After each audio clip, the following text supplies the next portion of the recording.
પ્રભુ પરીક્ષા પણમાં બનીને લે. જે જે પ્રભુ પરીક્ષા પણમાં બનીને લે. જે જે આ કરી શિક્ષા પણમાં બનીને દે. જે જે આ કરી શિક્ષા પણમાં બનીને દે. તવ દીધેલા દુઃખો પાછળ તારી દ્રષ્ટિ લાંબી. તવ દીધેલા દુઃખો પાછળ તારી દ્રષ્ટિ લાંબી. દાન કડી બુદ્ધિ મારી ના તારી નજરને આંબી. નાનકડી બુદ્ધિ મારી ના તારી નજરને આંબી. હું જાણું ના દુઃખો પાછળ જીવન વિકાસ છે. હું જાણું ના દુઃખો પાછળ જીવન વિકાસ છે. જે જે આ કરી શિક્ષા પણમાં બનીને દે. જે જે આ કરી શિક્ષા પણમાં બનીને દે. દે જે શક્તિ દુઃખોથી ના દીન બનીને ભાગો. જે જે શક્તિ દુઃખોથી ના દીન બનીને ભાગો. કંટાળો ના કદી જીવનથી એવી ભક્તિ માગો. કંટાળો ના કદી જીવનથી એવી ભક્તિ માગો. સુખો દુઃખો જીવન સાગર કેરા સ્પંદન છે. સુખો સુખો જીવન સાગર કેરા સ્પંદન છે. દે જે આ કરી શિક્ષા પણમાં બનીને દે. જે જે આ કરી શિક્ષા પણમાં બનીને દે. સંચિત કર્મો કેરા ફળને કોઈ શકું ના ટાળી. સંચિત કર્મો કેરા ફળને કોઈ શક્યું ના ટાળે. ભોગવવા એ અનિવાર્ય છે કોઈ શકે ના ખાળી. ભોગવવા એ અનિવાર્ય છે કોઈ શકે ના ખાળે. માગું ના હું મુક્તિ પણ સહેવાની શક્તિ દે. માગું ના હું મુક્તિ પણ સહેવાની શક્તિ દે. દે જે આ કરી શિક્ષા પણમાં બનીને દે. જે જે આ કરી શિક્ષા પણમાં બનીને દે. લેજે પ્રભુ પરીક્ષા પણમાં બનીને લે. જે જે પ્રભુ પરીક્ષા પણમાં બનીને લે. તારી ગીતા ગંગા આશ્વાસનની અવિરત ધારા. તારી ગીતા ગંગા આશ્વાસનની અવિરત ધારા. દૂર થયા છે જીવનથી અણસમજ તણાય અંધારા. દૂર થયા છે જીવનથી અણસમજ અંધારા. ભવ ભવ તારો કોળો ખૂંદુ એવી ભક્તિ દે. ભવ ભવતારો ઘોડો કુંદુ એવી ભક્તિ દે. દે જે આ કરી શિક્ષા પણમાં બનીને દે. જે જે આ કરી શિક્ષા પણમાં બનીને દે. લેજે પ્રભુ પરીક્ષા પણમાં બનીને લે. જે જે પ્રભુ પરીક્ષા પણમાં બનીને દે.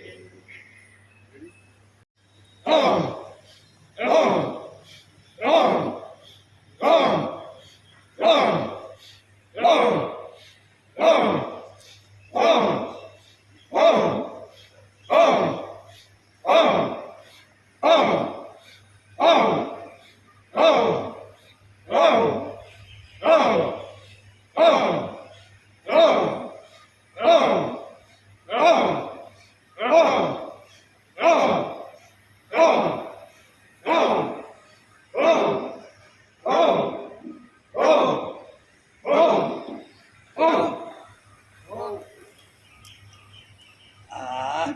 લીધો.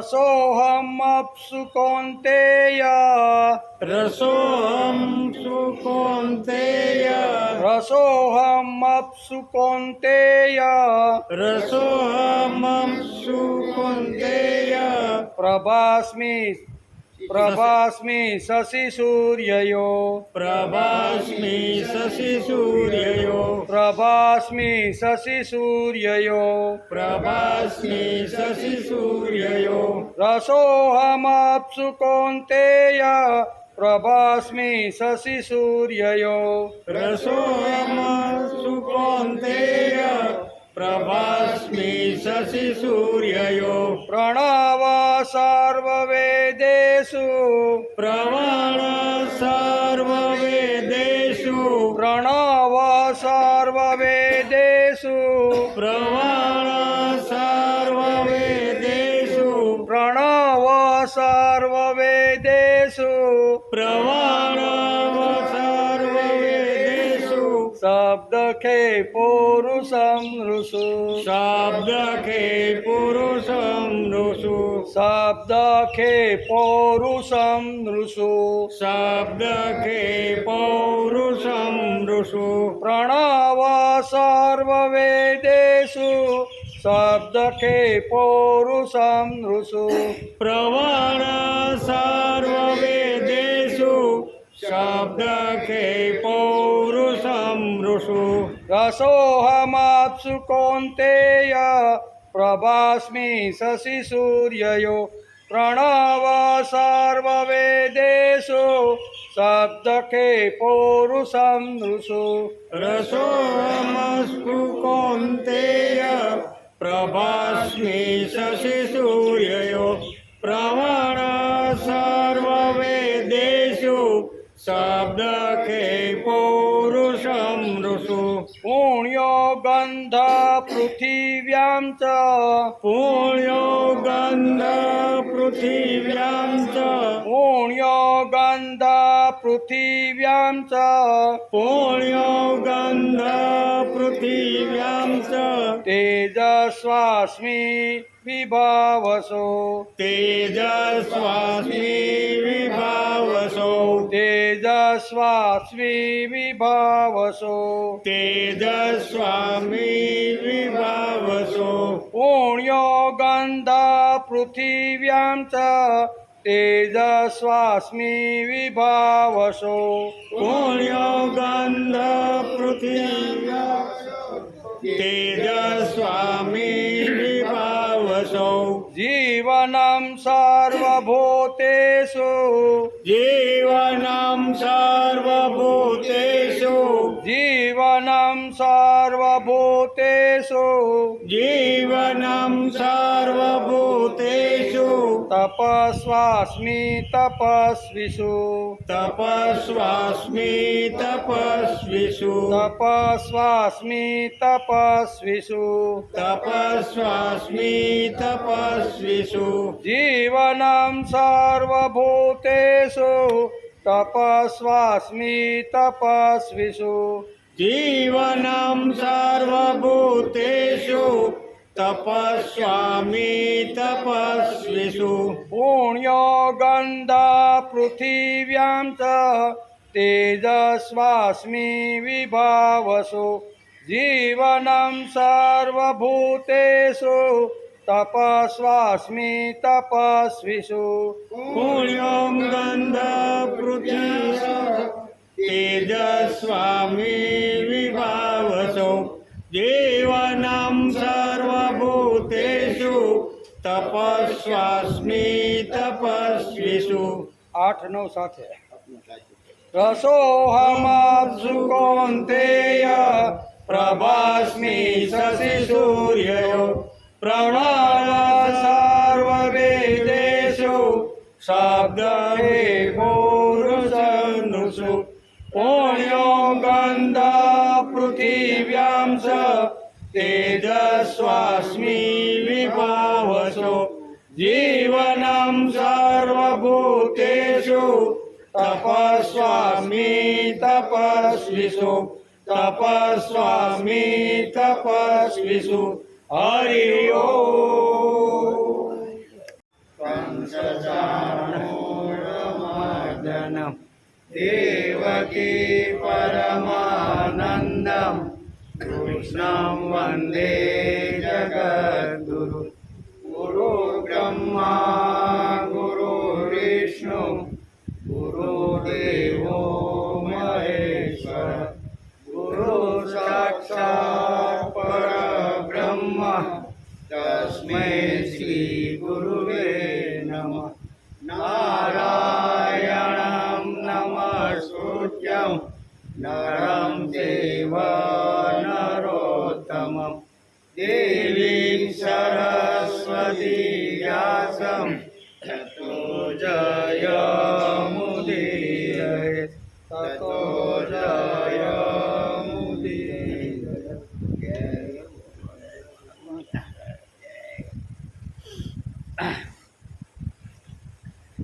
રસોહમાપ્સુ કૌન્તેય પ્રભાસ્મિ શશિ સૂર્યયો પ્રણવ વૈ સર્વવેદેષુ શબ્દખે પૌરુષં ઋષુ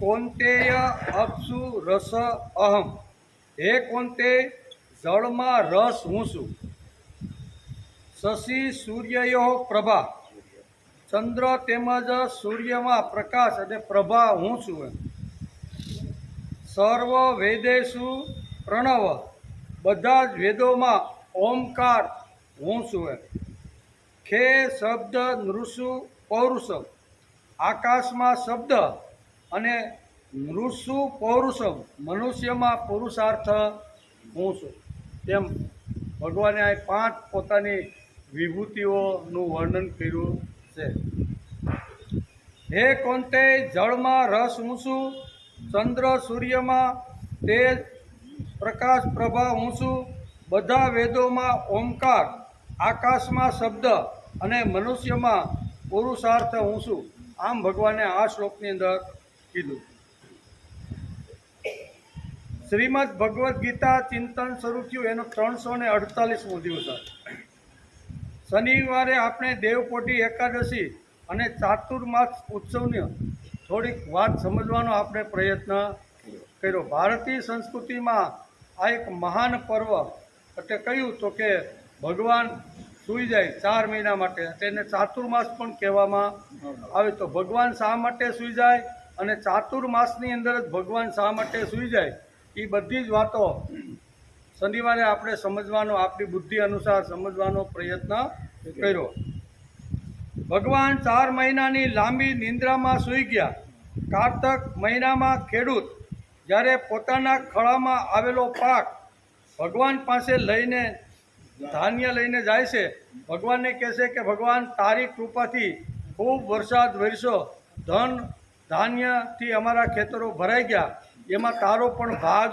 છે તું હતો તેથી અમારે ત્યાં આટલું બધું ઉત્પાદન આવ્યું આમ કૃતજ્ઞ બુદ્ધિથી ભગવાનની પાસે જીવ જાય અને જીવ ભગવાનને 2 હાથ જોડીને સ્તુતિ અને પ્રાર્થના કરે છે ત્યારે ભગવાન અંદર બેઠા બેઠા કહેશે કે ભાઈ હું તો 4 મહિના સુધી સૂઈ ગયો હતો બરાબર ને એટલે આમાં મારો કાંઈ પુરુષાર્થ મારો કોઈ કર્મયોગ નથી મહેનત તારી કાદવ તે કૂંદો બરાબર ને લણણી તે લેણી ખાતર તે નાખ્યું પિયત તે કર્યું જે કાંઈ આંતરખેડ હતી બધી તે કરી ભાઈ તારો પુરુષાર્થ છે તેથી તને આ ધાન્ય મળેલું છે, એમ ભગવાન અંદરથી એક જવાબ આપે.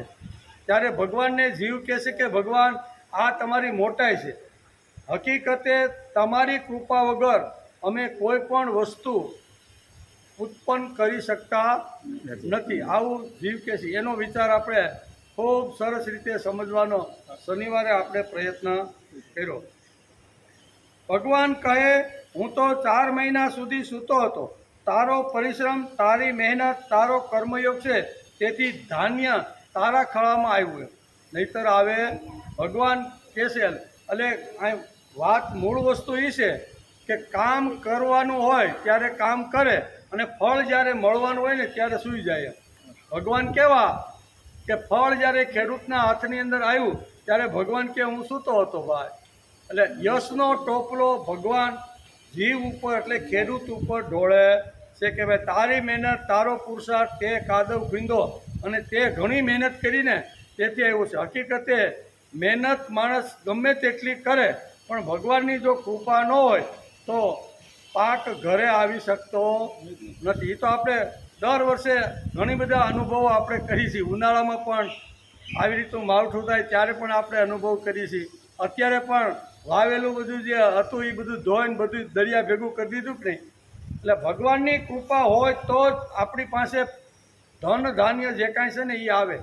એટલે ભગવાન પ્રત્યે ખેડૂત કૃતજ્ઞતા વ્યક્ત કરે છે. ભગવાન સામેથી કહે છે કે હું તો 4 મહિના સુધી સૂતો હતો. આ બધું તારા પુરુષાર્થનું પરિણામ છે. એટલે યશ આપણને ભગવાન આપે છે. એટલે નહીંતર ભગવાન હોઈ જાય તો આપણું શું થાય ભાઈ. 4 મહિનામાં પાણી અને અન્નની વ્યવસ્થા કરી આપે છે. પણ ભગવાન યશનો ટોપલો અહીંયા ખેડૂત ઉપર ઢોળવા માગે છે. કામ ભગવાન કરે અને યશ ભગવાન માનવને આપે. કેવો યશ કોને આપે? માણસને ભાઈ. નકર કામ તો ભગવાને જ કર્યું ને. માનો 4 મહિના વરસાદ ન આવે તો શું થાય? ગમે તેટલી મહેનત કરો, પરસેવો પાડો, ગમે તે કરો, પણ ખળાની અંદર અનાજ આવે? અનાજ ન આવે. આપણે શનિવારે જોતા હતા કે પરાક્રમ, બુદ્ધિ અને નિષ્પૃતા એ ત્રણેય ગુણો ભગવાન શ્રી કૃષ્ણની અંદર એવી રીતના વણાઈ ગયા છે કે જ્યારે જ્યારે આપણે ભગવાન કૃષ્ણ તરફ નજર નાખીને ત્યારે મહાન 3 ગુણોના આપણે દર્શન થાય છે. આ 3 ગુણો શક્તિઓનું મિલન એક સમયાવચ્છેદ કરીને શ્રી કૃષ્ણમાં આપણે એક સાથે આ બધાને બિરાજે છે. તેનામાં બધા જ ગુણો છે. સાંસારિક અને વ્યવહારિક જીવન માણસ જે ગુજારે છે એની અંદર પણ ભગવાન શ્રી કૃષ્ણ શ્રેષ્ઠ તત્વ છે. પરમાર્થમય જીવન ગાળનારાઓમાં પણ ભગવાન શ્રી કૃષ્ણ અગ્રસ્થાને બિરાજે છે. તેનામાં બધા જ ગુણો છે. ગૌતમ બુદ્ધે બુદ્ધિ દ્વારા પોતાના ધર્મનો પ્રચાર કર્યો. ગૌતમ બુદ્ધ આવ્યા, એણે અહીંયા પોતાની બુદ્ધિ દ્વારા અહીંયા પોતાના ધર્મનો પ્રચાર કર્યો. ગૌતમ બુદ્ધે બુદ્ધિ દ્વારા પોતાના ધર્મનો પ્રચાર કર્યો. ઈસુ ખ્રિસ્તે સૌજન્યપૂર્ણ રીતે પોતાના ધર્મનો પ્રચાર કર્યો અને મોહમ્મદ પૈગંબર સાહેબે નિશ્ચય સાથે પોતાના ધર્મનો પ્રચાર કર્યો. આ 3 જે મહાપુરુષો આ જગતમાં આવ્યા, કોઈએ બુદ્ધિથી, કોઈએ સૌજન્યથી અને કોઈએ નિશ્ચય સાથે પોતપોતાના ધર્મને આગળ લઈ જવાનો પ્રયત્ન કર્યો છે. જેની ગીતા આપણે વાંચીએ છીએ, જેની ગીતાનો અભ્યાસ આપણે રોજ કરીએ છીએ તેવા ભગવાન શ્રી કૃષ્ણમાં 3 ગુણ જોવા મળે. ઈસુ ખ્રિસ્ત હોય, પછી બુદ્ધ ભગવાન હોય કે અહીંયા મોહમ્મદ પૈગંબર હોય, એ 3 જે અલગ અલગ ગુણો દ્વારા એણે પોતાના ધર્મનો વિસ્તાર કરવાનો પ્રયત્ન કર્યો. ભગવાન શ્રી કૃષ્ણની અંદર આ 3 ગુણ એક સાથે જોવા મળે છે. કૃષ્ણ મહાન શા માટે? કૃષ્ણ મહાન આટલા માટે કે બધા જે કાંઈ થયા છે ને અવતારો અથવા મહાપુરુષો, એ બધામાં કોઈમાં એક ગુણ હોય છે. આ બધા જ ગુણોનો સરવાળો અને ભગવાન શ્રી કૃષ્ણ, એવા ભગવાન કૃષ્ણની ગીતાનો રોજ આપણે અભ્યાસ કરવા માટે અહીંયા મળતા રહેલા છે. તેથી બુદ્ધિ, સૌજન્ય અને નિશ્ચય એટલે કે નિર્ણયનો સુંદર અને સુભગ સમન્વય જોવા મળે છે. કેટલું મહાન, ભવ્ય અને અલૌકિક ભગવાન શ્રી કૃષ્ણનું ચરિત્ર છે. કેટલું મહાન અને અલૌકિક આવું ચરિત્ર દુનિયામાં કોઈ જગ્યાએ કોઈ પણ મહાપુરુષને તપાસીએ તો આટલા બધા ગુણો એક જ વ્યક્તિની અંદર હોય એવું ભાગ્ય જ આપણે જોવા મળે છે. તેમના અલૌકિક ચરિત્ર અને તેમણે ગાયેલી ગીતાનો અભ્યાસ આપણે 348 દિવસથી કરીએ. ભગવાનના મુખારવિંદમાંથી નીકળેલું જે આ માધુર્ય છે, ભગવાનના મુખારવિંદમાંથી નીકળેલું આ સુંદર વાંગમય છે, એનો અભ્યાસ આપણે 348 દિવસથી શ્રીમદ ભગવદ્ ગીતાને સમજવાનો આપણે પ્રયત્ન કરીએ છીએ. જે કાંઈ કર્મ દેખાય છે, જે કાંઈ કાર્ય દેખાય છે, તેના મૂળમાં પરમાત્મા જ છે. આપણે જે કાંઈ જોઈ સારું કાર્ય થતું હોય તો એના મૂળમાં પરમાત્મા છે. જ્ઞાન કરાવવાને માટે હવે ભગવાન 8 થી 12 શ્લોક સુધીના વિષયનો પ્રારંભ કરે છે. કેટલા? 8 થી 12. કારણ કે ભગવાને આગળ જ કીધું એમ. શું કીધું તું? કે હે અર્જુન, હું તને જ્ઞાન વિજ્ઞાનની વાતો હું તને સારી રીતે સમજાવું, એમ કરી અને જ્ઞાન વિજ્ઞાન કહેવાની ભગવાને શરૂઆત કરી.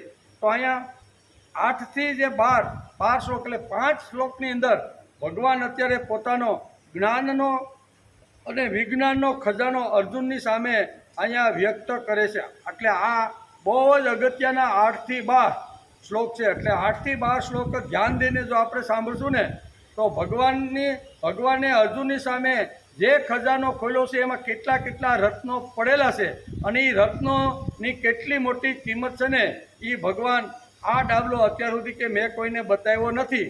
પણ તું મારો સખા છો, તું મારો ભક્ત છો, તું મારો હૃદયસ્થ છો ને, એટલે હે અર્જુન, હું તને આ કિંમતીમાં કિંમતી અગત્યના જે રત્નો મારી પાસે જે પડ્યા છે ને ડબ્બામાં, એ ડબ્બામાં આ 5 રત્નો આ ડબ્બામાં પડ્યા છે, એ ભગવાન ખજાનો ખોલીને આ શ્લોકની અંદર સમજાવવાનો પ્રયત્ન કરે. તેના મૂળમાં પરમાત્મા છે. જ્ઞાન કરાવવાને માટે હવે ભગવાન 8 થી 12 શ્લોક સુધીના વિષયનો પ્રારંભ કરે છે. બરાબર? 8 થી 12, 8, 9, 10, 11 અને 12 આ 5 શ્લોકની અંદર જ્ઞાન વિજ્ઞાનનો ખજાનો ભગવાન અર્જુનની સામે ખોલે. કયો? તો 8મા શ્લોકમાં ભગવાને 5 વાતો સમજાવી દીધી. કેટલી? આ ડાબલાની અંદર 5 ડાબલા ખોલવાના છે. પહેલા ડાબલાની અંદર ભગવાને 5 વાતો ખોલીને અર્જુનને બતાવી દીધી. શું બતાવી? રસોહમપ્સ કૌન્તેય પ્રભાસ્મિ શશિ સૂર્યયો પ્રણવ સર્વભૂતેષુ શબ્દ કે પૌરુષમ ઋષુ. ભગવાને આ ડાબલો ખોલીને રત્ન કાઢી અને અર્જુનને બતાવવાનો પ્રયત્ન કરે છે. હે કોંતે, જળમાં રસ હું છું. પહેલું રત્ન કેવું? જળ આપણે જે પાણી પીએ છીએ ને એ પાણીની અંદર રસ હું છું. ચંદ્ર તેમજ સૂર્યમાં પ્રકાશ પ્રભા હું છું. ચારે બાજુ અત્યારે સવારમાં આપણે એ સૂર્ય ઉગ્યો ને આપણે અંધારામાંથી દૂર કરીને પ્રકાશ જે આપવાનું કામ કર્યું ને એ સૂર્ય પણ હું જ છું. સૂર્ય હું છું, ચંદ્ર હું છું, પ્રકાશ આપનાર પ્રભા પણ હું છું. બધા વેદોમાં ઓમકાર, જે 4 વેદો છે એ 4 વેદોની અંદર ઓમકાર હું છું.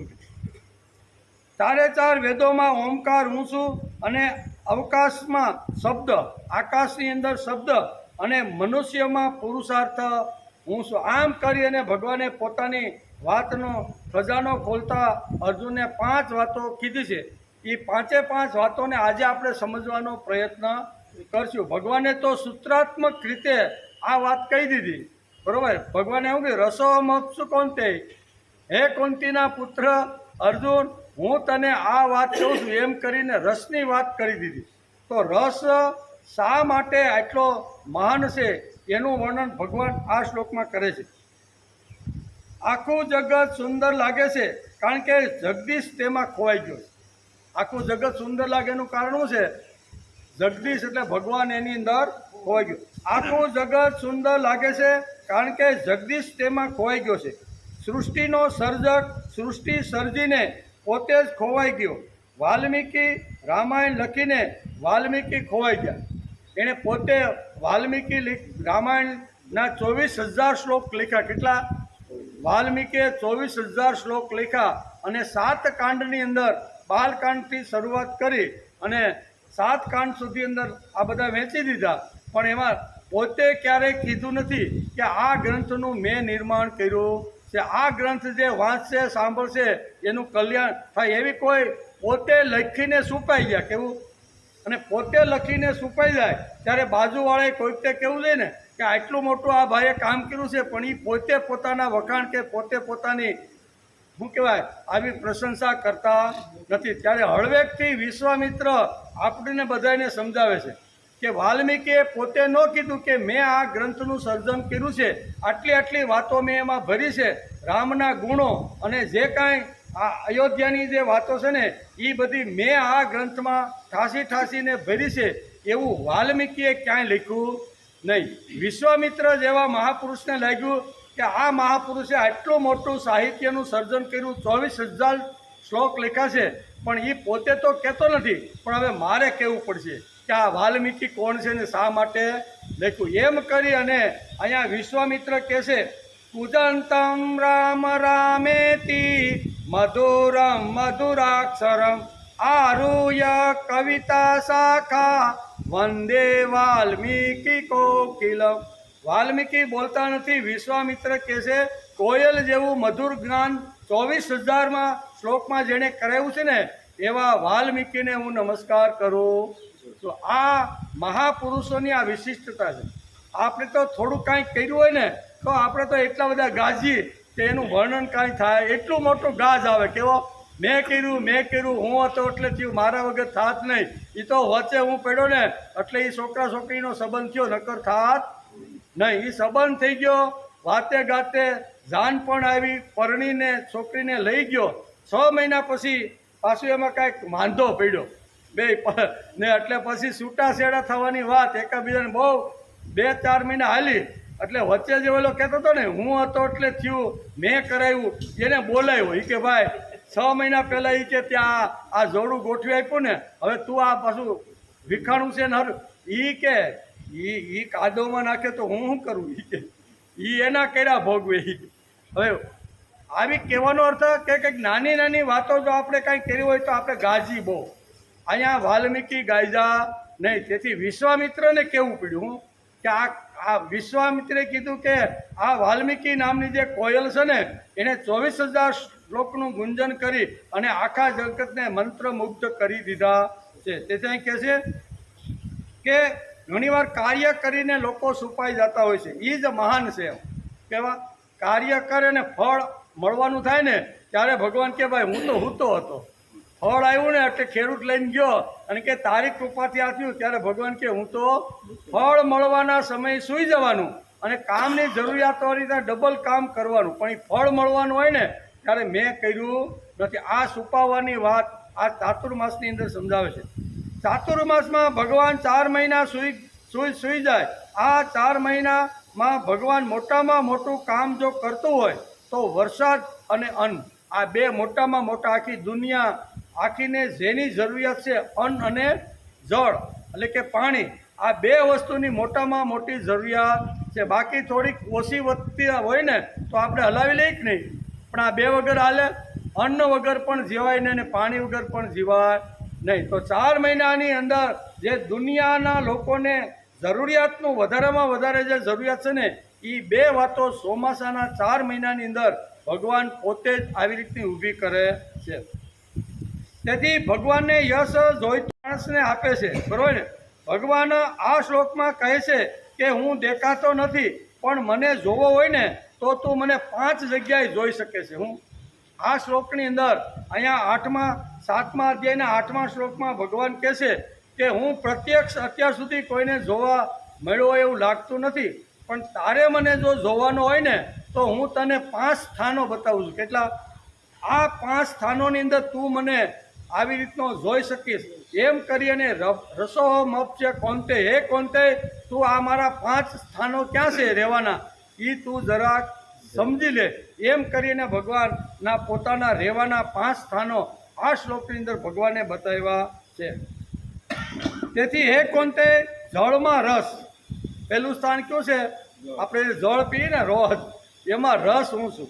જળમાં રસ હું છું, ચંદ્ર તેમજ સૂર્યમાં પ્રકાશ હું છું, બધા એટલે કે વેદોમાં ઓમકાર હું છું, આકાશમાં શબ્દ અને મનુષ્યમાં પુરુષાર્થ શું, આ મારા રહેવાના સ્થાનો છે. મને તારે જો જોવાનો હોય ને તો આ 5 સ્થાનોમાં તું મને જોઈ શકે છે, એમ ભગવાન કહે છે. આ શ્લોકમાં ભગવાનને થોડીક ઝલક બતાવી છે. બાકી તો 10મા અધ્યાયમાં આખા વિભૂતિ યોગમાં આખું ભગવાન બધું કહેવાના છે, પણ અહીંયા થોડીક ઝલક બતાવી. કેટલી? આપણે ફિલ્મ જોવા જાય ને એ પેલા ટેલર આવે, કેવું ટેલર આવે 5-7 મિનિટનું, એ આખું જે 2.5-3 કલાકનું જે પિક્ચર હોય ને એનું ટેલર બતાવી છે 5 મિનિટમાં, આટલો આની અંદર આવવાનું છે. તો 10મા અધ્યાયની શરૂઆત કરતાં પહેલાં ભગવાને ટેલર બતાવ્યું, કેવું કે ભાઈ આટલું છે. બાકી 10મા અધ્યાયમાં તો ભગવાને એક વસ્તુની અંદર તારે મને જોવાનો હોય ને, તારે મને ચિતવવાનો હોય ને તો હું ક્યાં ક્યાં છું ને, એવું ભગવાને વિભૂતિ યોગના 10મા અધ્યાયમાં સમજાવ્યું છે. પણ અહીંયા ભગવાને ખાલી ટેલર બતાવ્યું છે. કેવું? આ 5 વાતો બતાવીને ભગવાન સમજાવવાનો પ્રયત્ન કરે છે. તેથી આ શ્લોકમાં ભગવાને થોડી ઝલક બતાવી છે. બાકી 10મા અધ્યાયમાં વિસ્તારથી ભગવાનના રહેવાના સ્થાનો ભગવાને આગળ બતાવ્યા છે. પાણી દેખાય છે, પણ પાણી માયલો રસ આપણને દેખાતો નથી. પાણી પીએ છીએ તે ભૌતિક વાત છે. પાણી પીધા પછી જે આપણને આનંદ મળે છે ને તે આપણો આધ્યાત્મિક આનંદ છે. કેવો? પરમાત્મા મળી ગયા હોય ને એટલો બધો આનંદ. એકવાર જબરજસ્ત તરસ લાગી હોય અને તરસ લાગ્યા પછી ઠંડુ પાણી જો આપણે મળી જાય ને તો ભગવાન આપણે મળી ગયા હોય ને એટલો અનુભવ થાય કે નહીં. પાણીની જગ્યાએ ગમે તેટલા ઠંડા પીણા જો માણસ પીવે ને તો એની તૃષા છીપાતી નથી. પાણી જ એક એવું તત્વ છે ને કે જે માણસની તરસને છીપાવી જશે. તેથી જળની અંદર રસ હું છું એમ પ્રથમ ભગવાને આ શ્લોકમાં કીધું. કોઈ પણ શ્રેષ્ઠ વાતો દેખાઈ શકતી નથી. પાણી દેખાય પણ તેમાં જે રસ છે ને તે આપણને દેખાતો નથી. આપણે જે ઓડકાર આવે, તૃપ્તતા આવે, બસ હાશ થાક ઉતરી ગયો પાણી પીધા પછી, તો એ પાણી દેખાય છે પણ પાણીની અંદર ભગવાન કે રસ મેં પૂર્યો છે. તેથી જ માણસને આ અનુભૂતિ થાય છે. પાણી પીએ છે તે ભૌતિક છે અને અંદર જે સંતોષ માણસને થાય છે ને તે અધ્યાત્મ છે. કેવું? પાણી છે એ ભૌતિક છે, દેખાય છે, પણ પાણી પીધા પછી જે માણસને સંતોષ થયો ને એને અધ્યાત્મ કહેવામાં આવે છે. આમાં ક્યાં અધ્યાત્મ અઘરું છે? આમાં કાંઈ કીધું ને ભાઈ, અધ્યાત્મ જેને કરવાનું હોય ને એને આટલી સોટલી રાખવી જોઈએ, આવું તિલક કરવું જોઈએ, ઘરને છોડવું પડે, આવું કાંઈ કીધું ભગવાને? ભગવાને કીધું કે પાણી ભૌતિક છે અને અંદર પાણી પીધા પછી જે માણસને સંતોષનો જે ઓડકાર આવે ને એ જ અધ્યાત્મ છે. આ અધ્યાત્મની વ્યાખ્યા શાસ્ત્રકારો કહે છે. તેથી પાણી પીએ છે તે ભૌતિક છે અને અંદર જે સંતોષ થયો તે અધ્યાત્મ છે. આમ ભગવાન આ શ્લોકમાં કહે છે રસોહમ અપ્સુ કોન્તે. પહેલો શબ્દ ભગવાને વાપર્યો. હું રસોહમ અપ્સુ કોન્તે. કોન્તે એટલે કુંતા માતાને યાદ કરી અને ભગવાન અત્યારે અર્જુનને કોન્તે નામથી પોકારે છે. કેવા? અર્જુનના ઘણા બધા નામો છે, એમાં એક નામ કોન્તે છે, કારણ કે કુંતીનો પુત્ર છે. રસોહમ અપ્સુ કોન્તે. બહારની નજરે દેખાય તેને પાણી કહેવાય અને અંદરની દ્રષ્ટિથી ખબર પડે તેને તૃપ્તિ કહેવાય, સંતોષ કહેવાય. આ જ ખરો રસ છે એમ ભગવાન કહે છે. રસોહમ અપ્સ કોન્તે. હે કોન્તે, પાણીની અંદર પીધા પછી જે માણસને સંતોષ થાય છે ને એ રસ હું છું. બધા પેય પદાર્થો, ઠંડા પીણાની વાત, કેવા પેય એટલે પી શકાય એવા જે કાંઈ પદાર્થો છે, બધા પેય પદાર્થો છે તેમાં રસ હું છું. રસ દેખાતો નથી. શબ્દ, સ્પર્શ, રૂપ, રસ, ગંધ આ બધી એની અંદર આવી જાય છે. રસ અંદર જાય એ દેખાતો નથી. પાણી દેખાય પણ પાણી પીધા પછી જે તૃપ્તિ થાય છે ને એ રસ અંદર દેખાતો નથી. એમ શબ્દ, સ્પર્શ, રૂપ, રસ અને ગંધ બધા જે આવી રીતના જે ભૌતિક જે પદાર્થો છે ને એ પદાર્થોની વાત ભગવાન કહે છે. તેથી જે માણસે જીવનમાંથી ભગવાનને બાદ કર્યા તેના જીવનમાં રસ હોતો નથી. ભગવાનને જેણે જીવનમાંથી બાદ કરી નાખ્યા એના જીવનમાં રસ ક્યારેય હોતો નથી. એમાં ક્યારેય રસ હોતો નથી. ફરીને બધે તપાસ કરો, જોઈ લ્યો. જેણે ભગવાનને જીવનમાંથી બાદ કર્યા હોય એના ઘરમાં જઈને બેસો, એ વ્યક્તિને મળો, આખા જગતમાં ફરો અને ભગવાનને છોડી અને પોતે ભગવાન થવા બેઠા હોય ને એવા લોકો પાસે બેહો તો ખબર પડે કે ડાચું બધું એરડિયા પીધેલા જેવા હોય છે. તેથી ભગવાનને છોડીને ગમે ત્યાં ફરતો હોય માણસ તો એ કે એના ચહેરા જોવા જેવો હોય છે. બધામાં જે રસ છે તે પરમાત્મા છે. હું શબ્દ, સ્પર્શ, રૂપ, રસ અને ગંધ, આ જે 5 જે વિષયો છે ને એ 5 જે વિષયોની અંદર રસ હું છું એમ ભગવાન બહુ સ્પષ્ટ રીતે સમજાવે છે. તેથી બધા એટલે કે બધામાં રસ છે તે પરમાત્મા છે. પાણી માટે પણ જીવન શબ્દ વપરાય છે. કેવું ઘણી જગ્યાએ બોર્ડમાં, બસમાં કે શું કહેવાય, જળી જીવન. જળ એ જીવન. હા, જળ એ જીવન છે એવું આપણે વાંચવા, જળ એ જીવન છે એવું આપણે વાંચવા મળે છે. પાણી વગરનું જીવન શું કામનું ભાઈ? માણસમાં પણ પાણી હોવું જોઈએ. માય કાંગલો બેઠેલો, શેડાકો કાઢી ગયો તો કોઈ પરસેવો લૂઈ ગયો તો કોઈ મોઢામાં મૂકે ખાય. હવે આવી રીતનો માણસ હોય તો એ શું કામનો? એની અંદર પણ આવી રીતનો ભરપૂર રસ હોવો જોઈએ. તેથી પાણી વગરનું જીવન નકામું છે. જીવન પાણીદાર હોવું જોઈએ. કેવું આપણે કહીએ ને કે આ ભાઈનું જીવન પાણીદાર છે. જીવન પાણીદાર થવું જોઈએ. જીવનના દરેક અંગોમાં રસ ભરવો. ભગવાને જે આપણે અંગો જે આપ્યા છે ને એમાં રસ ભરવાનો પ્રયત્ન માણસે કરવો જોઈએ. તેથી જ ભગવાને આ શ્લોકની અંદર રસોમપ્સુ કોંતે, કુંતી માતાના પુત્ર અર્જુનને કોંતે શબ્દથી ભગવાને યાદ કર્યો છે. ફૂલ દેખાય છે તેની સુગંધ આપણે દેખાતી નથી. ફૂલ દેખાય ને બગીચામાં આપણે સરસ મજાનું ગુલાબનું હોય, ગલગોટાનું હોય, બરાબર, પછી ઘણા બધા પ્રકારના હોય તો એ ફૂલ આપણને દેખાય, પણ ફૂલની અંદર જે સુગંધ છે ને એ આપણને દેખાતી નથી. નાક એની પાસે જાય તો ખબર પડે કે આ ફૂલની અંદર બહુ સરસ મજાની અત્તર જેવી સુગંધ આવે છે. ફૂલ દેખાય છે તેની સુગંધ દેખાતી નથી. બધા એટલે કે બધા જ પેય પદાર્થોમાં રસ પરમાત્મા છે. પાણી જેવું પીણું આ જગતની અંદર બીજું કોઈ, દુનિયાના કોઈ પણ ખૂણામાં આપણે ફરતા હોઈએ, ગમે તેટલા ઠંડા પીણા પીતા હોય, પણ આના જેવું પેય, આના પાણી જેવું પેય દુનિયામાં કોઈ જગ્યાએ નથી. તેથી ફૂલ જોયા પછી એક ડગલું માણસે આગળ જવું જોઈએ. આપણે ફૂલ જોઈને ખાલી અટકી જાય. સરસ મજાનું ફૂલ છે, કલર આવી રીતના છે, અલગ અલગ ફૂલ, બરાબર, પણ ત્યાંથી આગળ જઈને માણસે વિચાર કરવો જોઈએ કે ફૂલ તો છે પણ મારા નાક પાસે જે સુગંધ આવી છે એ સુગંધ દેખાતી નથી. તો આ સુગંધ ફૂલની અંદર ભરી કોણે?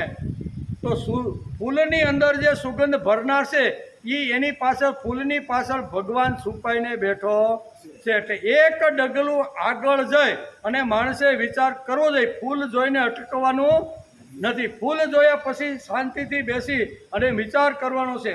ફૂલ સરસ છે, કલર સરસ છે. હું ગઈકાલે રાત્રે જ્યારે અહીંયા બેસવા માટે આ બગીચામાં આવ્યો ત્યારે સરસ મજાની નાની નાની કળીઓ આ છોડ ઉપર હતી, અને સવારમાં જ્યારે મોર્નિંગ વોક કરવા માટે એનાય બગીચામાં આવ્યો, એનાય ફૂલ પાસેથી પસાર થાવતું તો રાત્રે જે કળી હતી ને એ અત્યારે ખીલીને સરસ મજાનું એનું ફૂલ બની ગયું છે. આ ફૂલ બનાવનાર કોણ છે? રાત્રે મેં જોયું ત્યારે એ છોડ ઉપર સુંદર મજાની કળી નાની એવી લાગેલી હતી, અને સવારે જ્યારે 12 કલાક ત્યારે બીજે દિવસે સવારમાં હું જ્યારે મોર્નિંગ વોક કરવા માટે આવ્યો ને ત્યારે કળીની અંદરથી આ ફૂલ છે. આ ફૂલ કોણે બનાવ્યું છે? માણસને તરત જ વિચાર આવી જવો જોઈએ. ખાલી કળીમાંથી ફૂલ બની ગયું છે એટલું નહીં, એના કરતાં માણસે થોડુંક આગળ જવાનો પ્રયત્ન કરવાનો કે ભગવાન ગઈ રાત્રે હું આવ્યો ત્યારે કળી હતી, આજે સવારે આવ્યો ત્યારે એની અંદર સરસ મજાનું ફૂલ છે. ફૂલ છે તો ખરું પણ સરસ મજાનો રંગ છે. આ રંગ પૂર્યો કોઈને? બીજી વાત, ત્રીજી વાત છે કે રંગ તો પૂરો છે પણ રંગની સાથે સુગંધ કોણે નિર્માણ કરી છે? આ સુગંધ જેણે નિર્માણ કરી છે એ પરમાત્મા સુધી ફૂલને જોયા પછી, ફૂલની કળી જોયા પછી એની અંદર સુગંધ નિર્માણ કરનાર પરમાત્મા છે ત્યાં સુધી માણસે પહોંચવાનો પ્રયત્ન કરવો જોઈએ. ખાલી કળીથી અથવા ફૂલ જોઈને ત્યાં અટકવાનું. આપણે બધા ક્યાં અટકી જઈએ? સવારમાં ભગવાનની પૂજા કરવા માટે બેસી આપણે ઘેરે ભગવાનને શું કહેવાય રાખવાનો ડાબલો હોય, બરોબર ને? એ ડાબલાની અંદર ભગવાનને ગઈકાલે બધી પૂજા કરીને બેહાડ્યા હોય, બીજે દિવસે પાછા આપણે એ જ ડાબલાને ખોલી સરસ મજાનું બધું અંદર જે કાંઈ એના વાઘા હોય, એને કાંઈ રમકડા હોય, જે કાંઈ એનું બધું હોય, બધું બહારું કાઢી નવડાવી ધોવડાવી ખવડાવી પીવડાવી પાછી અડધી પોણા કલાક પછી પાછા ભગવાનને કહી, ભગવાન હવે સૂઈ જાઓ, તમે હવે આવતીકાલે મળશો. એટલે આપણે અહીંયા સુધી અટકીને બેસી જાય છે. શું છે? શાસ્ત્રકારો કહે છે આના કરતાં આગળ જવાનો. આ તો તારો ખાલી શું થયો, આ ખાલી આપણી સાધના થઈ. સાધનાથી સાધ્ય તરફ આગળ વધવાનું છે અને પછી જ ભક્તિની શરૂઆત થાય. અહીંયા આપણી પૂજા પૂરી થઈ ગઈ એટલે આપણી ભક્તિ પૂરી થઈ ગઈ છે એમ ઘણીવાર લોકો આ ડાબલો બંધ કરીને બેસી જાય, પણ હવે જ ખરી ભક્તિની શરૂઆત થાય છે. આ બધા ભગવાનના શણગાર સિંજા, વાઘા શેરા, ઝરીના કપડાં, મુગુટ, બધું હાથની અંદર મોરલી, સુંદર મજાના આવી રીતના વાઘાઓ અને આવી રીતનો ભોગ બધો થયો અને હવે જ પછી આપણી ભક્તિની શરૂઆત.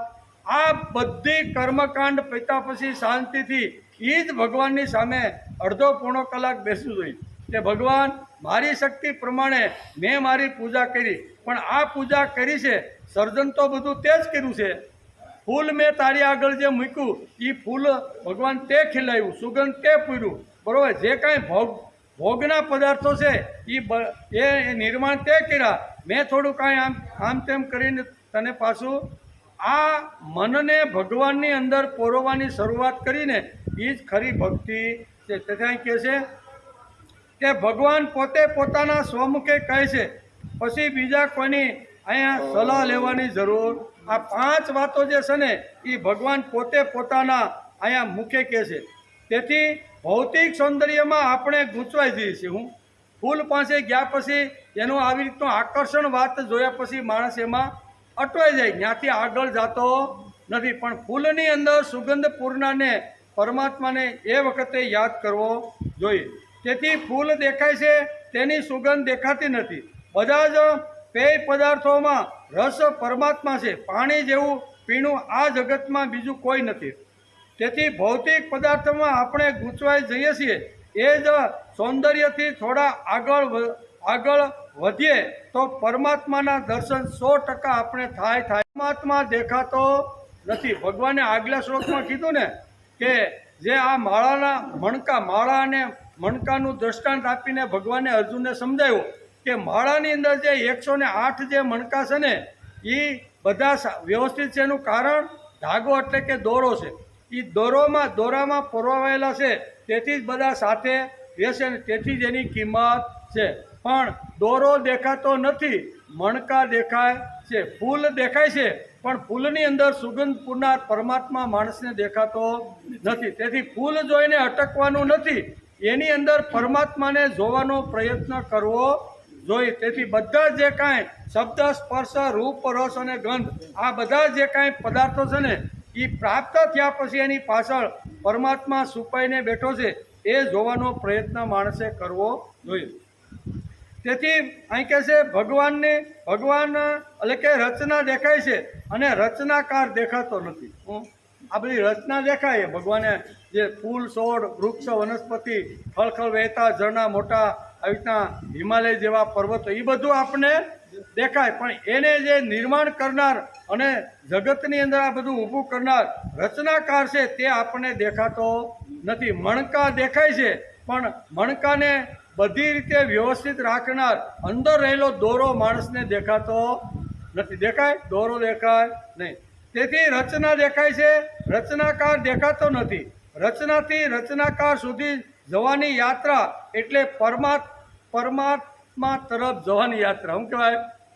રચનાથી રચનાકાર એટલે કે જે રચના છે, આ બધા વૃક્ષ, વનસ્પતિ એ રચના છે ભગવાનની, પણ એ રચનાકાર એટલે એ રચના કોણે બનાવી એના તરફની માણસની જો યાત્રા થતી હોય તો એને ખરી યાત્રા કરવાની કહેવાય છે.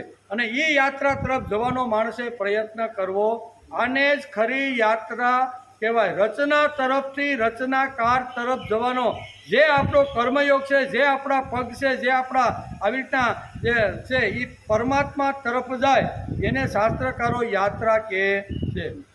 તેથી ભગવાન પોતે પોતાના સ્વમુખે કહે છે, પછી બીજા કોઈની એટલે કે સલાહ લેવાની શું જરૂર? ભગવાને પોતે જ આ 5 વાતો કહી દીધી છે કે મારા રહેવાના સ્થાન ક્યાં છે અને રહેવાના સ્થાનની અંદર હું કેવી રીતનો છુપાઈને રહ્યો છું, એ ભગવાને અહીંયા 5 વાતો આપને સમજાવી દીધી. તો હવે બીજાની સલાહ લેવાની જરૂર ખરી? ભગવાન જેવા ભગવાન કુરુક્ષેત્રના મેદાનમાં ઊભા રહે અને અર્જુન જેવા આવી રીતના ભક્ત સામે ઊભા રહીને ભગવાન અર્જુનને કહેશે કે હે અર્જુન, આ 5 વાતો છે ને એ મારા રહેવાના સ્થાનો છે. પ્રત્યક્ષ હું કોઈને દેખાતો નથી. મને જો જોવાનો હોય ને તું જળની અંદર, પાણીની અંદર મને જો. પાણીની અંદર પણ રસ હું શું. આમ કરીને ભગવાન પોતાનું રહેવાનું સ્થાન આ શ્લોકની અંદર બતાવે છે. તેથી અહીંયા રસોહમ અપ્સ કહીને ભગવાને આગળ કહ્યું પ્રભાસ્મી શશી સૂર્યો. એ જ કડીમાં ભગવાન આગળ કહેશે. એક તો અહીંયા કહેશે કે પ્રવાહી જે તત્વ પેય એટલે પાણી છે એની અંદર રસ હું છું. પછી ભગવાન કહેશે રસોહમ અપ્સુ કૌંતેય પ્રભાસ્મી શશી સૂર્ય. કેવો? પ્રભાસ્મી શશી એટલે ચંદ્ર અને સૂર્ય એટલે સૂર્ય. સૂર્ય અને ચંદ્રમાં રહેલું જે તેજ છે ને એ તેજ મારું છે. તું મને એ તેજમાં જોઈ લે એટલે મારા પ્રત્યક્ષ તને દર્શન. આમ તો હું પ્રત્યક્ષ તને મળી શકું નહીં, પણ મને તારે જોવાનો હોય, મારા સ્થાનને તારે જોવાનું હોય તો આ બધા મારા રહેવાના સ્થાનો છે. તેથી અહીં કહ્યું છે પ્રભાસ્મી શશી સૂર્યયો. ચંદ્ર તેમાં સૂર્યમાં જે તેજ જે પ્રભા છે ને તે મારું જ તેજ છે, મારો જ પ્રકાશ. કોનો પ્રકાશ છે આ બધો? પરમાત્મા પોતે જ કુરુક્ષેત્રના મેદાનમાં ઊભા રહે અને અર્જુનને આ સંદેશો કહે છે. સૂર્ય ચંદ્રને નમસ્કાર કરો, તે મહાન છે. દુનિયાના પ્રત્યેક માનવ તેમજ પ્રકૃતિની સેવા કરે છે. એના માધ્યમથી ભગવાન આપણી બધાની સેવા કરે. ભગવાન અહીંયા પ્રકૃતિ આપણી બધી સેવા કરે કે નહીં? અહીંયા જળથી શરૂઆત કરીને બધી જ પ્રકૃતિના જે કાંઈ તત્વો છે ને એ તત્વો આપણી સેવા કરે છે. પણ આ તત્વોની અંદર કોણ છુપાયેલો છે? પરમાત્મા. પરમાત્મા એ તત્વોની અંદર છુપાયેલો છે. તેથી સૂર્ય આપણને સરસ મજાની ગરમી અથવા સરસ મજાનો તડકો આપે છે, ચંદ્ર શીતળતા આપે છે, પાણી છે એ આપણને રસ આપે છે. એનું કારણ એની પાછળ ભગવાન છુપાઈને આ બધું કરતો રહેલો છે. અર્જુન, હું તને પ્રત્યક્ષ રૂપમાં કદાચ જોવાનું અઘરું પડે, તેથી મારા રહેવાના આ જે 5 સ્થાનો છે ને એમાં આ 2 સ્થાનોની વાત કરી છે. ત્રીજા સ્થાનની વાત પાણી પીને કરવાની છે. અભ્યાસ કરવા માટે આવી છે, બરોબર ને? સુધરવા માટે, કોઈને સુધારવા માટે. ભાઈમાં અજ્ઞાન છે તે જ્ઞાન પીરસવા આપણે જઈએ એ પણ ભાવના નથી. અને હું અજ્ઞાની છું, મારી અંદર કોઈ ગુણ નથી, હાલો હું ગુણ લેવા જાઉં, એ વાત માટે આપણે કોઈ આવતા નથી. તો પ્રશ્ન એ થાય તો કે આવી છે શા માટે? તો અર્જુનના મનમાં જે કાંઈ પ્રશ્ન હતો કે ભાઈ સંચલમ હિ મન કૃષ્ણ, કે ભગવાન મારા મનની અંદર એવો સંચળ ઉત્પન્ન થાય છે કે ગમે તેટલો પ્રયત્ન કરું પણ મારું મન તમારી અંદર લાગતું નથી, ધજાની પૂંછડી જેવું છે. તો આને જો કંટ્રોલ કરવાનું હોય તો શું કરવું પડે? આવો જે અર્જુનનો પ્રશ્ન હતો આગળના શ્લોકમાં, તો ભગવાને કીધું અભ્યાસ અને વૈરાગ્ય. આ 2 હથિયાર એવા છે કે અભ્યાસ અને વૈરાગ્ય દ્વારા તારા મનની અંદર જે કાંઈ સંચળતા ઊભી થાય ને એને કંટ્રોલ કરી શકે છે આ 2. એટલે આપણે અભ્યાસ કરવા માટે અહીં બેઠા છીએ. કેવા? અભ્યાસ કરવા માટે બેઠા છીએ. એટલે ભગવાને જે કાંઈ તત્વ, જે કાંઈ સત્વ અથવા જે કાંઈ મણકાના રૂપની અંદર નાની નાની જે વાતો જે સૂત્રાત્મક રૂપે જે કીધી છે ને એને ફોડીને આપણે સમજવાનો પ્રયત્ન કરીએ. ભગવાને તો સૂત્રાત્મક વાતો બધી કરી દીધી અર્જુનને, પણ અર્જુન જેટલી આપણી તાકાત નથી કે આપણે અર્જુન સમજી ગયો અને આપણે તો એ શબ્દને ફોડીને સમજવાનો પ્રયત્ન કરવો પડે. તેથી બોલનાર બોલીને પોતાની ભક્તિ કરે છે, સાંભળનાર શ્રવણ કરીને પોતાની ભક્તિ કરે છે. બંને લોકો અહીં ભક્તિ કરવા માટે આવે છે. કોઈ ઉપદેશ લેવા માટે આવતું નથી અને કોઈ ઉપદેશ આપવા માટે આવતું નથી. શરૂઆતમાં અમે જ્યારે આજથી 12 વર્ષ પહેલાં જ્યારે શરૂઆત કરીને ત્યારે 5-7 જણા અમે બેસતા હતા અને આવી રીતની ખુરશી, સારી ખુરશી વચ્ચે રાખીને બેસતા હતા. ધીમે ધીમે સંખ્યા વધવા લાગી કે ભાઈ વાયલાવાળા કે ભાઈ 35-40 થવા લાગ્યા ને એટલે કે ભાઈ તમે દેખાતા નથી, તમે જરીક ઊંચા બેહો તો સારું, બરાબર ને? એટલે પછી આ બાકડો કર્યો. શું કહેવાય? આપણે કાંઈ આપણે બાકડા ઉપર બેઠો છીએ મોટો અને ખુરશી ઉપર બેઠો નાનો, એ ભાવના નહીં, પણ પાછલાવાળાની માગ હતી. હું કે ભાઈ તમે અહીં 35 જણા ભેગા થાય અને તમે આમ જ બેહો તો પાછલાવાળાને થોડીક અગવડ પડે છે. તમે જો થોડાક ઊંચા બેહો ને થોડા બે વેચ એટલે પછી આ બાકડો આપણે કર્યો. એટલે ઊંચો બેસી મોટો અને ખુરશી ઉપર બેસે નાનો, એ મગજમાંથી કાઢી નાખવાનું. બધા આપણે હરકત છીએ અને બધા અભ્યાસ કરવા માટે જ મળી છીએ, બરાબર ને? આપણે જે મળવાનું કારણ શું છે? આપણે અભ્યાસ કરીએ છીએ. બીજે ગમે ત્યાં બેસવું એના કરતાં ગીતાના અભ્યાસ આપણે જો કરીએ, મરતા પહેલાં જો ગીતા આખી સંભળાઈ જાય તો પછી વાહે 15મો અધ્યાય બોલાવવાની કાંઈ જરૂર નહીં. તેથી આપણે અભ્યાસ કરીએ. અને અભ્યાસની અંદર પણ અર્જુનનો પ્રશ્ન હતો કે ભગવાન તમે પ્રત્યક્ષ દેખાતા નથી, તો મારે તમને ચિતવવા હોય, મારે તમને જોવા હોય ને તો હું તમને ક્યાં જોઉં? તો ભગવાને એને અહીંયા શું કહેવાય 7મા અધ્યાયના 8મા શ્લોકની અંદર ભગવાને પોતાના રહેવાના 5 સ્થાનો બતાવ્યા. કેટલા? એ 5 સ્થાનોની અંદર હું આવી રીતનો છું. જળની અંદર રસ રૂપે હું છું. સૂર્ય અને ચંદ્રની જે પ્રભા છે, એનો જે પ્રકાશ છે, એનું જે તેજ છે ને, એ તેજ મારા લીધે છે. વેદોની અંદર ઓમકાર હું છું. આકાશની અંદર જે શબ્દ છે ને, એ શબ્દ હું છું. અને મનુષ્યની અંદર પુરુષાર્થ હું છું. આ 5 વાતો ભગવાને આ શ્લોકની અંદર સમજાવવાનો પ્રયત્ન કર્યો. આપણી બુદ્ધિ અનુસાર આપણે આ શ્લોકને આપણે સમજવાનો પ્રયત્ન કરીએ છીએ. કાંઈ બધું સમજી લઈએ એવું પણ નથી. અને સમજતા સમજતા આડેવળી વાત પણ એમાં આવી જાય, બરાબર? તો અહીં ખકેરી નાખવાની કે ભાઈ આ નહોતું ક્યાંથી આ ભાઈ એવડે ઊભું કર્યું. તેથી અહીંયા આપણે આને સારી રીતે સમજવાનો આપણે પ્રયત્ન કરીએ છીએ. તેથી ગીતામાં ભગવાન આગળ કહેવાના છે કે ગામા વિશ્ય ચ ભૂતાની ધાર્યામ્ય મોજસા પુષ્ણામી સૌષધિ સર્વા સોમો ભૂતવા રસાત્મક. આ વર્ણન પણ ભગવાને 15મા અધ્યાયની અંદર 13મા શ્લોકની અંદર ભગવાને કર્યું જ છે. અહીંયા જે વર્ણન અત્યારે જે ચંદ્ર અને સૂર્યનું જે વર્ણન કરે છે ને, એ જ 15મા અધ્યાયના 13મા શ્લોકમાં ભગવાને બેઠું જ વર્ણન ક્યાં કર્યું છે, બરાબર? તો એ આપણે જ્યારે 15મા અધ્યાયનો અભ્યાસ કરશું ત્યારે એને વિસ્તૃતથી સમજવાનો પ્રયત્ન કરશું. પણ અહીં કહેવાનો અર્થ કે હે પાર્થ, હું જ પૃથ્વીમાં પ્રવેશીને પોતાની શક્તિથી સઘળા ભૂતોને ધારણ કરું છું. ભગવાન પોતે કહે છે કે પૃથ્વીની અંદર પ્રવેશ કરીને હું જે સઘળા કાંઈ જે પદાર્થો, વૃક્ષ, વનસ્પતિ, પહાડ, નદી, ખળખળ વહેતી જે કાંઈ છે ને, એમાં હું પ્રવેશ કરું છું. અને એમાં પ્રવેશ કરીને એટલે કહે છે કે પોતાની શક્તિથી સઘળા ભૂતોને પ્રવેશીને હું ધારણ કરું છું. રસ રૂપ એટલે કે અમૃતમય ચંદ્રમાં બનીને સઘળી વનસ્પતિઓનું પોષણ કરવાનું કામ હું કરું. પુષ્ણામી સૌષધિ સર્વા. સૌષધિ એટલે ઔષધિ, પુષ્ણામી એટલે પોષણ કરવું, ચંદ્ર એટલે ચંદ્ર. ચંદ્રની શીતળતા બની અને રાત્રે જે છોડ હોય છે ને, એ છોડને પોષણ કરવાનું કામ હું કરું છું. ખાલી સૂર્યથી વનસ્પતિનું પોષણ નથી થતું, ચંદ્રની પણ આવી રીતની વાત અહીંયા ભગવાન કરે છે કે ચંદ્રની શીતળતા અને સૂર્યનું જે તેજ છે એ બંનેથી વૃક્ષ વનસ્પતિનું પોષણ હું કરતો રહેલો છું, એમ ભગવાન આ શ્લોકમાં કહે છે. તેથી ચંદ્ર પાસે ઘણું શીખવા જેવું છે. હું ચંદ્રની સામે આપણે જોઈને તો ચંદ્ર પાસે ઘણું શીખવા જેવું છે. ચંદ્ર ઉદાર છે, કર્મયોગી છે અને સ્થિત પ્રજ્ઞ છે. કેવો? કર્મયોગી છે. એણે કોઈ દી કીધું કે ના ના આજે મારે શીતળતા આપવી નથી ને આજે મારે એક જગ્યાએ બેવાનું, એવું નહીં. એ તો ફરતો રહે. બીજનો ચંદ્રના દર્શન કરી અને ધીમે ધીમે એક કળા વધારતો જાય. એ કળા વધારી અને પુષ્ણામી સૌષધિ સર્વા, એમ ભગવાને પણ ગીતાના 15મા અધ્યાયના 13મા શ્લોકની અંદર આ જ વાત સમજાવી છે. તેથી અહીં કહે છે કે ચંદ્ર કર્મયોગી છે, સ્થિત પ્રજ્ઞ છે, ઔદાર્ય છે, બરાબર? આ બધા જ ગુણો ચંદ્રની પાસે લેવા જેવા છે. આપવાનું અને કમાવાનું, શું બે વાત ખાસ. બધા ચંદ્ર પાસે તો ઘણા બધા ગુણો છે. બધા ગુણોનું વર્ણન કદાચ આપણે ન કરી શકીએ, પણ એક મહત્ત્વનો ગુણ એ છે કે બીજનો ચંદ્ર જોઈને આપણે એકદમ પુણ્ય મેળવવાનો પ્રયત્ન કરીએ. ભાઈ બીજના નાખે નહીં એટલે માણસ નેવા નાખીને આમ જોતો હોય કે બીજનો ચંદ્ર.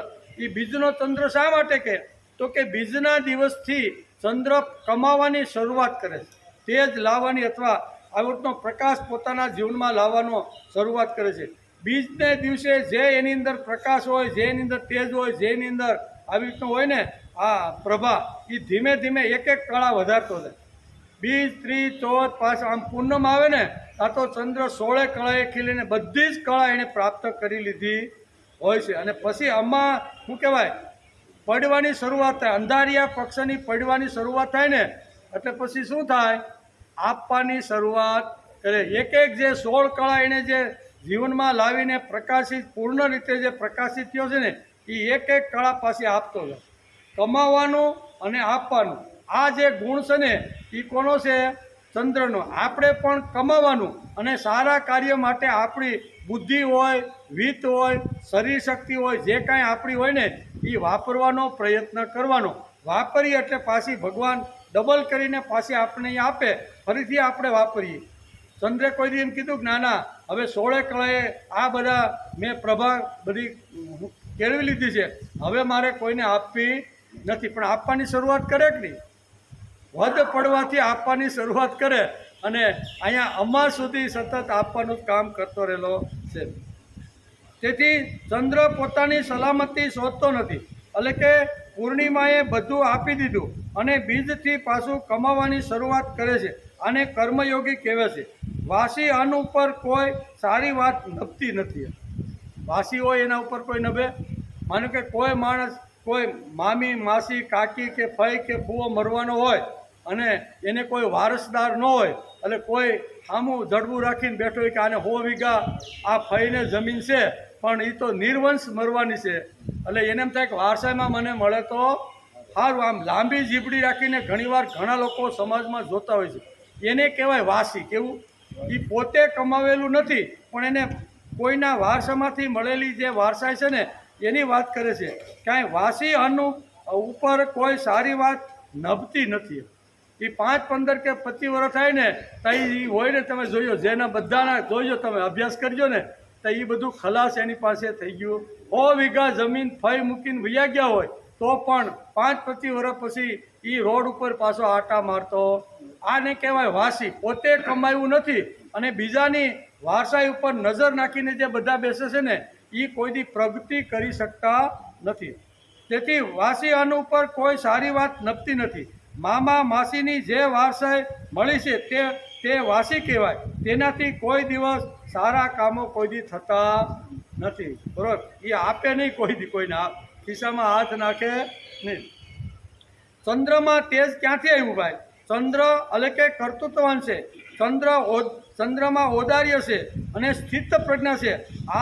આ એનું તેજ છે અને તે દાતૃત્વ છે. પણ આપવાનું પણ ભૂલતો, કમાઈને આપવાનું, પાછું કમાવાનું, પાછું આપવાનું, આ એનો ગુણ ચંદ્ર પાસેથી લેવા જેવો છે. જીવંત માણસો જ જુદા એટલે કે જુદા હોય, એને દેખાવમાં રસ નથી. ચંદ્રની જેમ નિષ્ઠા છે, ઊંડાણ છે, તે આ છે. કર્તૃત્વ, ઔદાર્ય, સ્થિત પ્રજ્ઞતા અને દાતૃત્વ ન દેખાતી વાતો તરફ ભગવાન આ શ્લોકમાં આપણે ચંદ્ર સામે આંગળી સીંધી અને અર્જુનને કોન્ટેક શબ્દ કહીને એને આવી આંગળી સીંધીને આપણને સંકેત કરે છે કે ચંદ્રમાં આ બધા ગુણો છે ને એ બધા ગુણો જીવે પોતાના જીવનમાં લાવવા જોઈએ. એમ ભગવાન અર્જુનને માધ્યમ બનાવીને ભગવાન ચંદ્ર અને સૂર્યને જોઈને આપણને બધાને સંકેત કરે છે. આ શ્લોકમાં ભગવાને જળ અને ચંદ્ર સામે આંગળી સીંધી જો એટલે કે આની સામે જોય અને એને સમજ. તું પણ તારા જીવનમાં કર્તૃત્વ રાખે, કમાતો જા, મેળવતો જા, આપતો જા અને કોઈ કદર કરે કે ન કરે પણ એની ફિકર કર્યા વગર તારે કમાવાનું, આપવાનું, પાછું કમાવાનું, આમ કરતા જવાનું. કોઈ કદર કરે કે ન કરે. રાતના 2 વાગે આપણે ઉઠી અને ચંદ્ર 16 કળાએ ખીલો હોય તો એ કાંઈ એને એમ નહીં કે આ ભાઈ કદર મારી, એને કદર કરે કે ન કરે, સામું જોવે કે ન જોવે, પણ એનું કામ એ સતત કર્મયોગી થઈને કરતો રહેલો છે.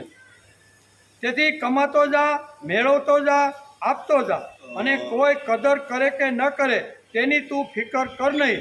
આ ચંદ્ર પાસે લેવા જેવો ગુણ છે. તેથી ભગવાન ચંદ્ર સામે આંગળી સીંધી અને અર્જુનને કહેશે, હે કોંતે, આ ચંદ્ર જેવા ગુણો પ્રભાવી રીતે તારા જીવનમાં લાવવાનો પ્રયત્ન કર. એમ કે આ 3 વાતો જીવનમાં આવે તો પ્રભુ આપણાથી દૂર રહી જ શકતો નથી. એમ કે તેથી જ ભગવાન અહીં કે પ્રભાસ્મી સૂર્ય શશિવ સૂર્યો, આવું જ સૂર્યનું છે. જેમ ચંદ્રનું છે તેમ સૂર્યનું છે. સૂર્ય કેવો છે તે પણ અવિરત કર્મયોગ કરે છે. કોઈ જાતની ફરિયાદ નહીં. બધી જ ક્રિયાઓ સૂર્ય અગવડ હોય કે સગવડ હોય પણ સૂર્ય પોતાનો કર્મયોગ ક્યારેય છોડતો નથી. પુરાણમાં વર્ણન છે સારું. સૂર્ય માટેનું વર્ણન આપણા પુરાણકારો વેદવ્યાસ જેવા મહાપુરુષે પુરાણની અંદર સૂર્યનું વર્ણન કરતા કહે છે. શું કહે છે? સૂર્યને કોઈ અગવડ નહીં એમ નથી, બધી જ અગવડો છે. જો કઈ કઈ અગવડ છે ને તે અહીંયા વેદવ્યાસ શાસ્ત્રમાં પુરાણમાં લખે છે. સૂર્યને કોઈ એટલે કે સગવડ નહીં. એક રથનું પૈડું. કેવું? સૂર્યને એક રથનું પૈડું છે. વર્ણન કોણ કરે છે? પુરાણકારો. પુરાણોમાં વર્ણન કેવું છે કે સૂર્યને 2 પૈડા હોય તો રથ હાંકવાની મજા આવે કે નહીં? કાં 4 પૈડા હોય તો સારું પડે, પણ આ તો એક જ પૈડું.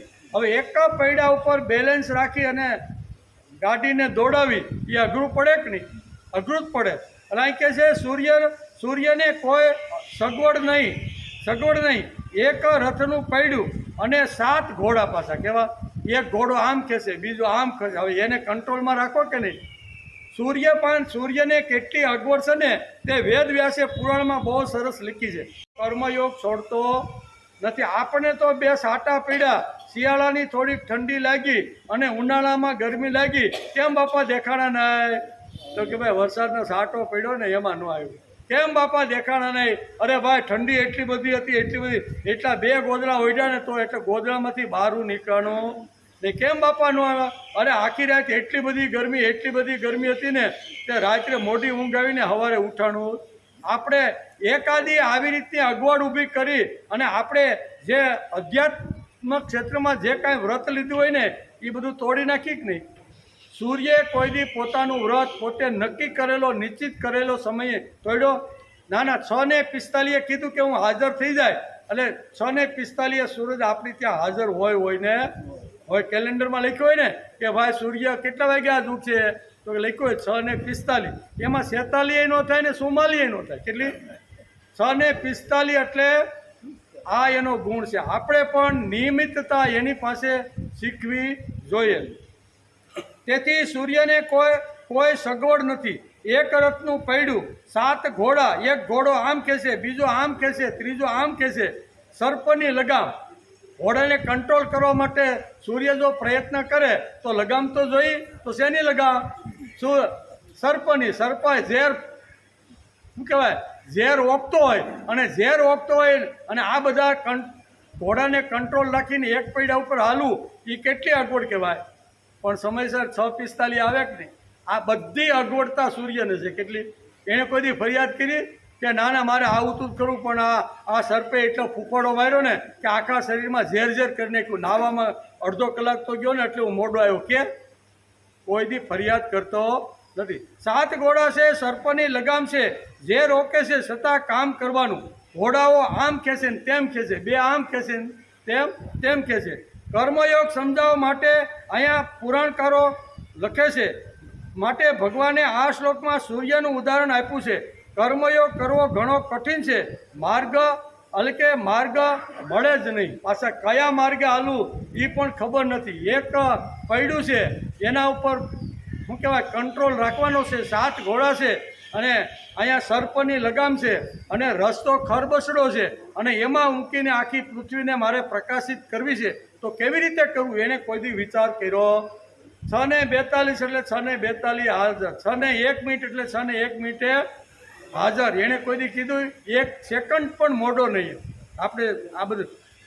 તેથી ડ્રાઈવર કેવો? અરુણ. આ બધા જોવે ને હથિયાર જો, સૂર્યના હથિયાર જો. ડ્રાઈવર કેવો? તો કે અરુણ. લંગડો. કેવો?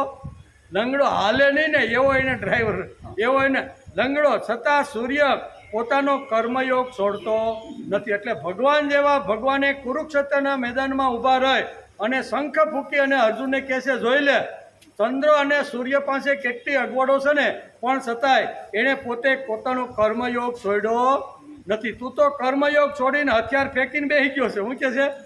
તે તારો ક્ષત્રિય તરફનો જે કર્મયોગ તારે જે કરવો જોઈએ એ કર્મ છોડીને હાથમાંથી આવેલું હથિયાર ગાંડી જેવું એક ફેંકીને તું બેસી ગયો છે. એમ કરીને ભગવાન અહીંયા ચંદ્ર અને સૂર્ય સામે આંગળી સીંધીને અર્જુનને કહે છે કે હે કોંતે, શું કહે છે?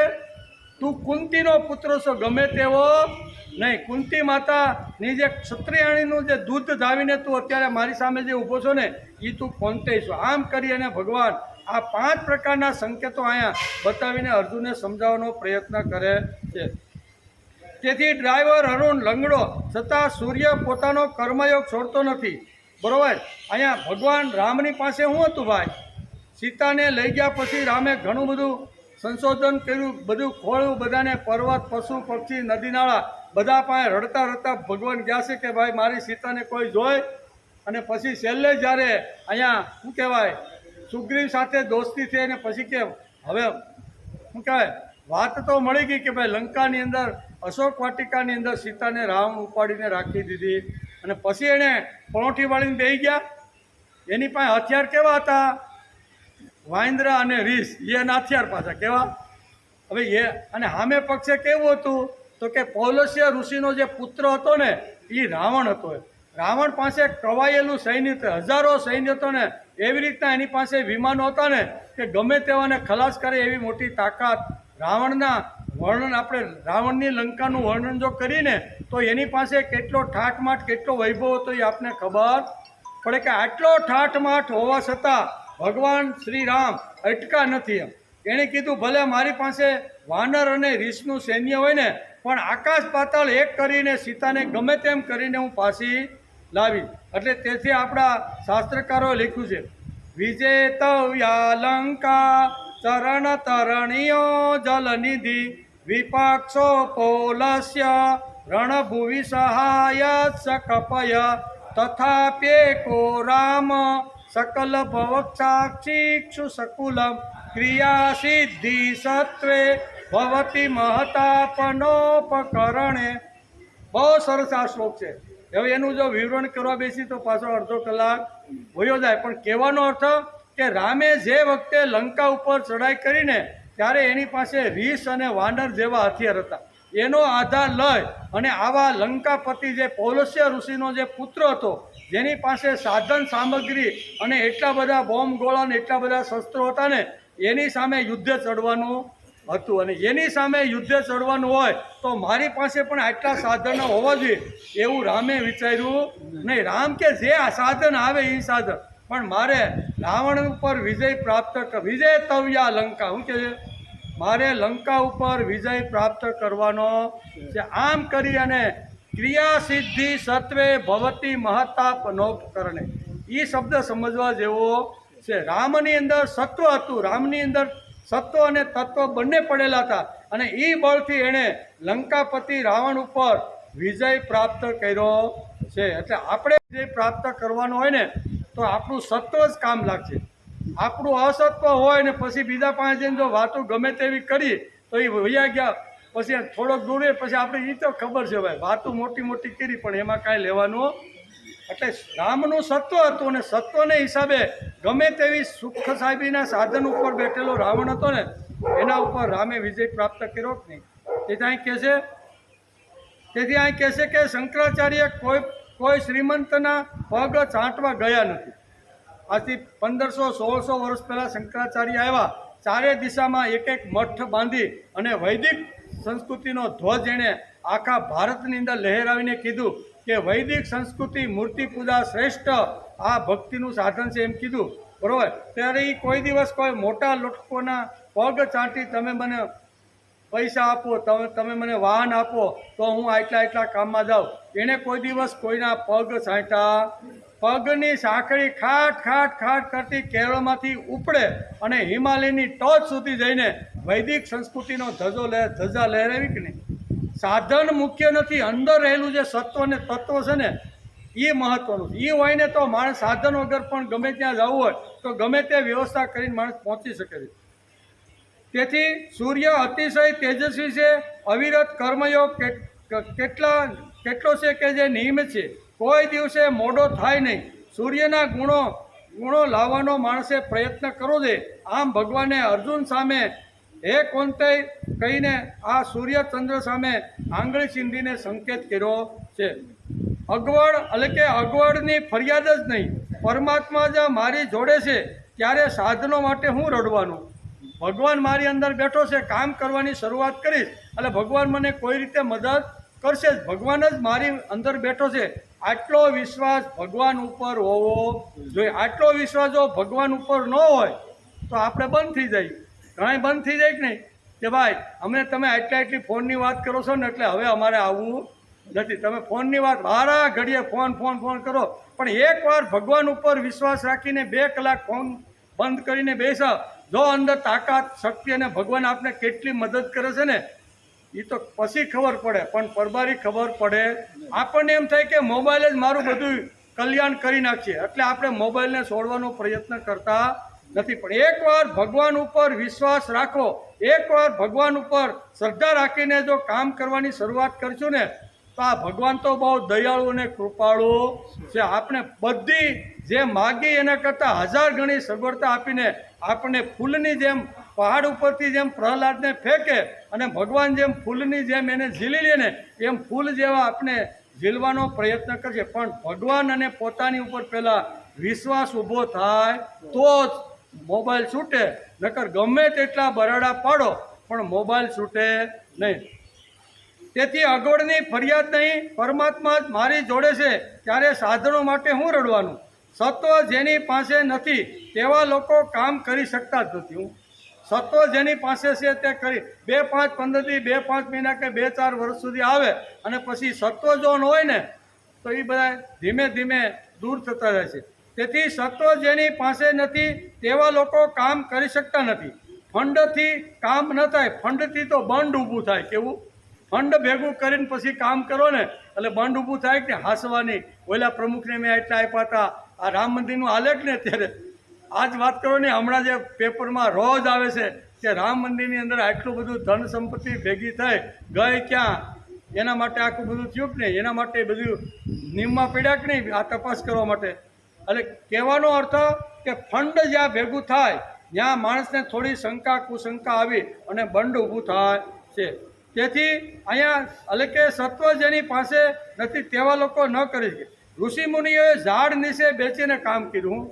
એને કોઈ મોટું મને આવી રીતે મોટી પાઠશાળા બનાવી પછી હું ગીતાના પ્રવચન કરવા જાઉં, ઉપનિષદની વાત કરું, મને તો પહેલાં સારી રીતની સગવડતા મળી થાય કરું. એણે કોઈએ એવો વિચાર કર્યો, ઝાડની નીચે બેસીને પણ એણે વૈદિક સિદ્ધાંતો, સત્ય સિદ્ધાંતો સમાજના અંતિમ માણસ સુધી પહોંચાડવાનો ઋષિઓએ પ્રયત્ન કર્યો છે. ઋષિઓએ ઝાડ નીચે બેસીને કામ કર્યું છે. મકાન એ બહારનો મણકો છે. કેવો? મકાન એ બહારનો મણકો છે. અંદર જો આવી રીતનું સત્વ હોય ને તો ઝાડ નીચે બેસીને પણ માણસ ભક્તિ અને ભગવાનનો વિચાર કરી શકે છે. અને સૂત્ર છે એ દેખાતું નથી. કેવું? મણકાની વાત ભગવાને આગળ કરી. સૂત્ર એટલે દોરો. દોરાની અંદર જે 108 પારા હલકે મણકા છે એ મણકા દેખાય પણ અંદર રહેલો દોરો દેખાતો નથી. તેમ પરમાત્મા દેખાતા નથી પણ બહાર આ બધા પદાર્થો આપણે જોઈએ છીએ એ બધું બહાર દેખાય છે. જ્ઞાન પ્રવાહી છે, વહેતું રહેવું જોઈએ. જ્ઞાન જેવું પવિત્ર ધન આ જગતમાં બીજું કોઈ નથી. એમ શ્રીમદ ભગવદ્ ગીતા. જ્ઞાન જેવું પવિત્ર આ જગતમાં બીજું કોઈ નથી. મકાનો અને મંદિરો વધારવા સિવાય સમાજમાં આજે ઘણા લોકો બીજું કાંઈ કામ કરતા જ નથી. આમાં શક્તિ ખલાસ થઈ જાય અને પછી માણસને ઊભો કરવા માટે શક્તિ ક્યાંથી રહે? જે કાંઈ પૈસા આપ્યા એ 100 વીઘા 200 વીઘામાં મોટા મંદિરો બાંધે, મોટા ફંક્શનો થાય અથવા મોટા આવી રીતના શું કહેવાય પ્રદર્શનના સાધનો ગોઠવડે એટલે પ્રદર્શન જોવા માટે લોકો આવે, થોડા દર્શન કરતા જાય, પ્રદર્શન જોવે, થોડો મેળા જેવું રાખી જાય. એટલે આવું બધું કરી અને આજે પથ્થરની બાજુમાં પથ્થર મૂકવાનું આજે ઘણા લોકો ઘણા રીતે આવી રીતના પ્રયત્ન કરતા હોય છે. તેથી જે સંસ્કૃતિના સંવર્ધન, માણસનો વિકાસ અને સમાજનો ઉત્કર્ષ થવો જોઈએ એ થવાને બદલે આજે પથ્થર અને પાણાની અંદર પૈસા નાખી અને એ સંપત્તિને આજે વેડફે છે. મકાનો અને મંદિરો બાંધવા સિવાય બીજું કાંઈ કરતા નથી. આમાં શક્તિ ખલાસ થઈ જાય પછી માણસ ઊભો કરવા માટે જે કાંઈ ધન સંપત્તિ જોઈ એ હોય મળે ક્યાંથી? ભાઈ બાંધવા એ મહત્વનું નથી. માણસો બાંધવા અથવા માણસની અંદર રામ લઈ જવા ને એ ખૂબ જ મહત્વનું છે. જેમની પાસે રામ નથી એના જીવનમાં રામ ઊભો કરવો આ મોટામાં મોટું કામ છે. પથ્થરની બાજુમાં પથ્થર મૂકો એ કાંઈ બહુ મોટી વાત નથી. ખિસ્સામાં પૈસા હોય, કારીગર આપણી પાસે હોય, બરોબર, તો એ બધું થઈ શકે. પણ માણસને ઊભો કરવો, રામથી છૂટો પડેલો જે જીવ છે એને ફરીથી રામ પાસે લઈ જવો ને, એ બહુ મોટામાં મોટું પુણ્યનું કામ છે. તેથી જેટલી સગવડ વધે એટલો માણસ સૂઈ જાય. જેમ સગવડ વધે એમ માણસ સૂઈ જાય છે. અગવડમાં જ માણસનો ઘડતર થાય. થોડી અગવડ આવે તો જ માણસનો વિકાસ થાય ને તો જ માણસનું ઘડતર થાય છે. સૂર્ય કોઈ જ દિવસ અગવડથી ડરતો નથી. અટકવાની જરૂર નથી. આ ચંદ્ર સૂર્યના ગુણો છે. તેથી ભગવાન કહે છે કે પ્રભાસ્મી શશી સૂર્યયો, એક પૈડું, 7 ઘોડા, સાપની લગામ, રસ્તાનું ઠેકાણું નહીં, ડ્રાઈવર અસ્તવ્યસ્ત, પગ વગેરેનો, અને છતાંય પોતે સતત કર્મયોગ કરે. આની પાસે શું સાધન છે ભાઈ? આપણને તો થોડું સાધન ઓછું પડ્યું, થોડોક આ વરસાદ 2 છાંટા પડ્યા એટલે આપણે સીધા અટવાઈ જઈએ. રોજ સૂર્ય પ્રદક્ષિણા કરે છે, તેથી રોજ એને નમસ્કાર કરવા. સૂર્યદેવ આપણો ભગવાન છે. કેવો? બીજા ભગવાનને કદાચ આપણે દર્શન થાય કે ન થાય, પ્રત્યક્ષ મળે કે ન મળે, માણસ પ્રયત્ન કરે કે ભગવાન મળે, પણ બધાને મળતા નથી. જીવતો જાગતો જોઈ કોઈ ભગવાન હોય ને તો આકાશમાં રહેલો જે સૂર્ય છે ને એ આપણો જીવતો જાગતો ભગવાન છે. તેથી રોજ સવારે 2 હાથ જોડી અને સૂર્ય સામે અર્ધ્ય આપીને ભગવાનને કહો કે આદિદેવ નમસ્તુભ્યમ. શું કહેવાનું? આદિદેવ નમસ્તુભ્યમ, પ્રસિદ્ધ મમ ભાસ્કર, દિવાકર નમોસ્તુભ્યમ, પ્રભાકર નમોસ્તુભ્યમ. આ ભગવાનને રોજ કહેવું જોઈએ કે જીવતા જાગતો દેવ ભગવાન સૂર્ય તું છો, બરોબર. અમે તને 2 હાથ જોડીને પ્રાર્થના કરીએ છીએ. અમારી અંદર શક્તિ તું જ નિર્માણ કરે છે. તું આવી તો હજારો કેન્ડલ પાવર શક્તિ ત્યાંથી ફેંકે છે. તેથી અમારું તાપમાન અહીંયા 98.5 અંશ સેન્ટીગ્રેડ આપણા શરીરમાં તાપમાન રહેશે કે નહીં, એનું કારણ સૂર્ય છે. તેથી રોજ સૂર્યને નમસ્કાર કરો, આદિદેવને પગે લાગો. શા માટે? કે અમારી શક્તિ એમના લીધે છે. જેટલી વિભૂતિઓ છે તેટલા ભગવાનને મળવાના દ્વાર છે. જેટલી ભગવાન આગળ 10મા અધ્યાયમાં ભગવાન પોતાની બધી વિભૂતિઓને વધારવાના રહેવાના જે સ્થાનો છે ને એ ભગવાને 10મા અધ્યાયમાં બતાવ્યા. બરાબર. અહીંયા તો આ ભગવાન ખાલી હાઇલાઇટ કરે છે. ભગવાનને અર્જુનને જ્યારે પ્રશ્ન થયો છે કે ભગવાન તમારું રહેવાનું સ્થાન ક્યાં છે, ત્યારે 7મા અધ્યાયના 8મા શ્લોકમાં ભગવાને અહીંયા 5 સ્થાનો એને બતાવી દીધા. આગળ તો ઘણું બધું છે પણ 5 સ્થાનો મારા રહેવા માટેના છે. એમાં પહેલું સ્થાન છે શું કહેવાય? જળની અંદર રસ હું છું, સૂર્ય ચંદ્રની અંદર પ્રભા હું છું, બરાબર. સૂર્ય ચંદ્રમાં પ્રભા કોણ છે? હું છું. એવી જ રીતે આકાશની અંદર શબ્દ હું છું, અને વેદોની અંદર ઓમકાર હું છું, અને મનુષ્યની અંદર પુરુષાર્થ. આ ભગવાને આ શ્લોકની અંદર 5 સ્થાનો અહીંયા બતાવી દીધા. એટલે જીવતો જાવતો આપણી સામે પ્રત્યેક 4 ભુજાવાળો કદાચ ભગવાન મળે કે ન મળે, આપણી લાયકા છે કે નહીં, પણ આ જે જીવતા જાગતા બધા જે સૂર્ય ચંદ્ર અને આ જળ જે કાંઈ છે ને એ આપણા જીવતા જાગતા આપણા બધા દેવો છે. એને રોજ નમસ્કાર કરો, રોજ એને પગે લાગો, રોજ એની સાધનાને સ્તુતિ રોજ કરો. જેટલી વિભૂતિઓ છે તેટલા ભગવાનને મળવાના દ્વાર છે. દ્વારમાંથી ડોક્યું કરીએ તો પરમાત્માના દર્શન થશે. ત્યાં અટકી જવાનું નથી. હરિદ્વારમાં જઈને અટકવાનું નથી ભાઈ. નાના બહુ ધો કરતી ગંગા આવે છે ને મજા જ આવી ગઈ, હવે નાખો હરિદ્વારમાં ધામા. એ તો હરિને જ્યાં મેળવવા જવાનું છે ને એ હરિદ્વાર છે. ત્યાંથી તારે હિમાલયમાં જવાનું છે. ત્યાં તને ભગવાન હરિ અને હર બંને ત્યાં મળશે. ક્યાં? હરિ અને હર જો મેળવવાનું હોય તો દ્વાર પાસે આવીને અટકી જવાનું. આપણે તો ઘણા ગંગામાં સ્નાન કરતાં 8-10 દી કાઢી નાખે, પણ હરિને અને હરને જો મળવાનું હોય ને તો અહીંયા હરિદ્વાર છોડીને આગળ જવું જોઈએ. પણ આપણે પૂજા પૂરી થઈ ગઈ ને એટલે અમારી ભક્તિ અહીંયા આપણે અટકી ગયા. અહીંથી અટકવાનું નથી, આગળ જવાનું છે. કે પછી આંખ બંધ કરીને જે ભગવાનની મેં સ્તુતિ કરી, જે ભગવાનના ગુણગાન ગાયા, જે ભગવાનના ને પ્રસાદ ધર્યો, અથવા જે ભગવાનને વાઘા પહેરેવા, જે ભગવાનને મુગુટ કે મોરલી આપીને એ આંખ બંધ કરીને અડધો કલાક ભગવાનના શણગારનો જે કાંઈ કર્યું હોય ને એ બધો શણગાર, બધો મુગુટ, બધા વસ્ત્રો જે કે મુરલી છે ને એ આંખ બંધ કરીને અડધો કલાક મગજમાં રાખવાની. આને કહેવાય ભક્તિની શરૂઆત. પણ આપણે તો પૂજા કરી લીધી, ચકડિયું ફેરવી લીધી, ભોગ ધરી દીધો અને બાય બાય ભગવાન પેટીમાં પૂરી દીધા ભગવાનને, અને હવે આવતીકાલે પાછા 5 વાગે આ દ્વાર છે. કેવું? અહીંયા દ્વાર છે અને એની આગળ તારે હર અને હરિને મળવા માટે જવાનું છે. એટલું સરસ ભગવાન અહીં તો મંત્ર રૂપે આ બધા શ્લોકો ભગવાન આપને ગીતામાં સમજાવે છે. એને ફોડવા તો પડે જ નહીં. અણુને ફોડી તો ખબર પડે કે અણુમાં કેટલી તાકાત.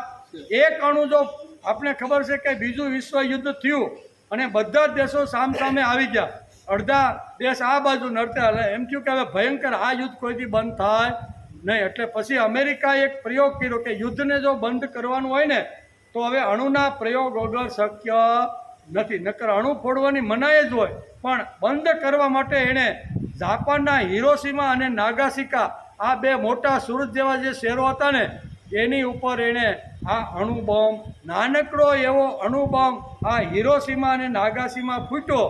લાખો લોકોની વસ્તી ખલાસ થઈ ગઈ. આજે પણ 1947 પછી, કેટલા 46માં આ પ્રયોગ કરવામાં આવ્યો અને આટલા વર્ષો વીતી ગયા, પણ છતાં ત્યાં લૂલા લંગડા આંધળા બોબડા બધા માણસો આજે જન્મે છે. આટલી અસર હજી સુધી ત્યાં રહી છે. કહેવાનો અર્થ એમ અંદર ભગવાને હળવેકથી સૂત્રાત્મક રીતે આ બધા શ્લોકો આપને ફટ અર્જુનને સમજાવી દીધા, પણ એની અંદર કેટલી તાકાત છે, કેટલી શક્તિ છે ને એ ફોડીએ તો આપને ખબર પડે. તેથી આપણે આપણી પ્રામાણિક બુદ્ધિથી આપણે ફોડવાનો પ્રયત્ન કરીએ છીએ. આપણે કાંઈ એટલા મોટા વિદ્વાન નથી કે દરેક શબ્દને આપણે સમજી શકીએ. તેથી 4 વેદોની અંદર ઓમકાર હું છું. ચોથી વાત શું કહે છે? ઓમકાર, એટલે કે વેદોમાં ઓમકાર હું છું. તેથી વેદોનો ગમે તેટલો વિસ્તાર હશે પણ ઓમકાર, આપણે કહીએ ને ઓમકાર, વેદોની અંદર ઓમકાર હું છું. એમ કે વેદોની અંદર ઓમકાર હું છું. આ મહત્વની વાત છે. વેદો કરતાં ભગવાને અર્જુનને આગળ જવાનું કહ્યું છે. વેદ સાંભળીને તારે અટકવાનું નથી, એના કરતાં તારે ઓમકારની આવી રીતની આરાધના અને સાધના કરવાની છે એમ ભગવાન કહે છે. એને 3 માત્રા છે. કેટલી? ઓમકારને છૂટું પાડો તેની 3 માત્રા છે. એટલે કે 3 માત્રા છે. પછી કહે છે શબ્દ ખમ આકાશ, એટલે કે શબ્દ એટલે શબ્દ અને ખમ એટલે આકાશ. આકાશની અંદર શબ્દ હું છું, માં શબ્દ હું છું. શબ્દો નાશ પામતા નથી. આવું સંશોધન આજે પણ કુરુક્ષેત્રના મેદાનની અંદર વૈજ્ઞાનિકો કરી રહ્યા. કોઈ પણ શબ્દ જે બોલાય છે એ શબ્દ નાશ થતો નથી. એ શબ્દ આકાશની અંદર ગુંજતો રહેલો છે. તેથી 5000 વર્ષ પહેલાં કુરુક્ષેત્રના મેદાનની અંદર જે યુદ્ધ થયું અને એની અંદર શ્રીમદ ભગવદ્ ગીતા અર્જુનને માધ્યમ રાખીને માનવ માત્રને કીધી, એનું અત્યારે સંશોધન કુરુક્ષેત્રના મેદાનની અંદર એ અવાજ પકડવાના, આવી રીતના વેવ પકડવાના અત્યારે આવા પ્રયોગો આજની તારીખમાં થઈ રહ્યા છે. કારણ કે શબ્દ કોઈ દી મરતો નથી, આકાશમાં ફરતો રહેલો છે અને એ શબ્દ પકડવાનો પ્રયત્ન આજે વૈજ્ઞાનિકો કરતા રહેલા છે. તેથી કે જે પરમાત્માનું સાધન બની ગયા પછી ભય શેનો?